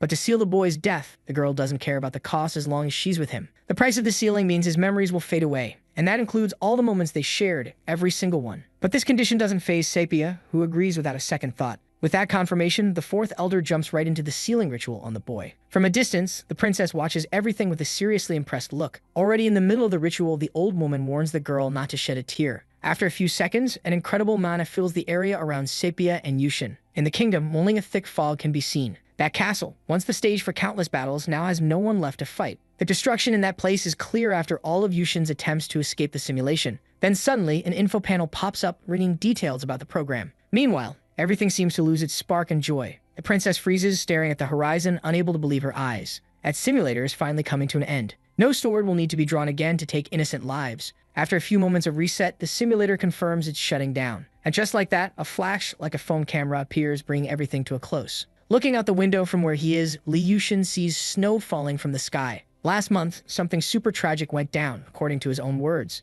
Rumors say Yushin got into an accident on the way to the holiday ceremony, and it was snowing hard that day. Because of that, he ended up in a coma and lost all his memories. But the weirdest part, the boy has muscular arms, and his hands are covered in calluses. This makes him wonder if that coma really happened like they said. Looking more closely out the window, he spots something that totally grabs his attention. A girl was chilling against a tree, checking out that building. Her hair was whipping around in the wind from that snowstorm. Yushin's eyes go wide like he just unlocked his secret level. That silhouette looks super familiar to him. He bolts towards the street, not caring about anything else. That girl was sliding into a black car ready to bounce. Yushin, meanwhile, was sprinting down the stairs like he was in a race against time. After a few moments, the girl hops in and slams the door shut. Even with that mad dash, Yushin can't stop the car from rolling out. His shocked face shows just how frustrated he is about it. The girl thought she could just manage like that, even if they might never meet again. She definitely wasn't changing her mind no matter what the adults thought, who were looking at her with this proud vibe. Apparently, that was supposed to be a promise, or so she said. Then Yushin spots something dangling from that tree. It was a necklace with a ring looking all mysterious. When he touches it, he feels something totally unreal. He had become, in that familiar spot, the general again, and he told Sepia to be the official guardian of his heart. The two locked eyes in that soap opera moment with an epic sunset. So Yushin realizes without a doubt he knew that girl. And he knew that no matter what, they would definitely meet again one day.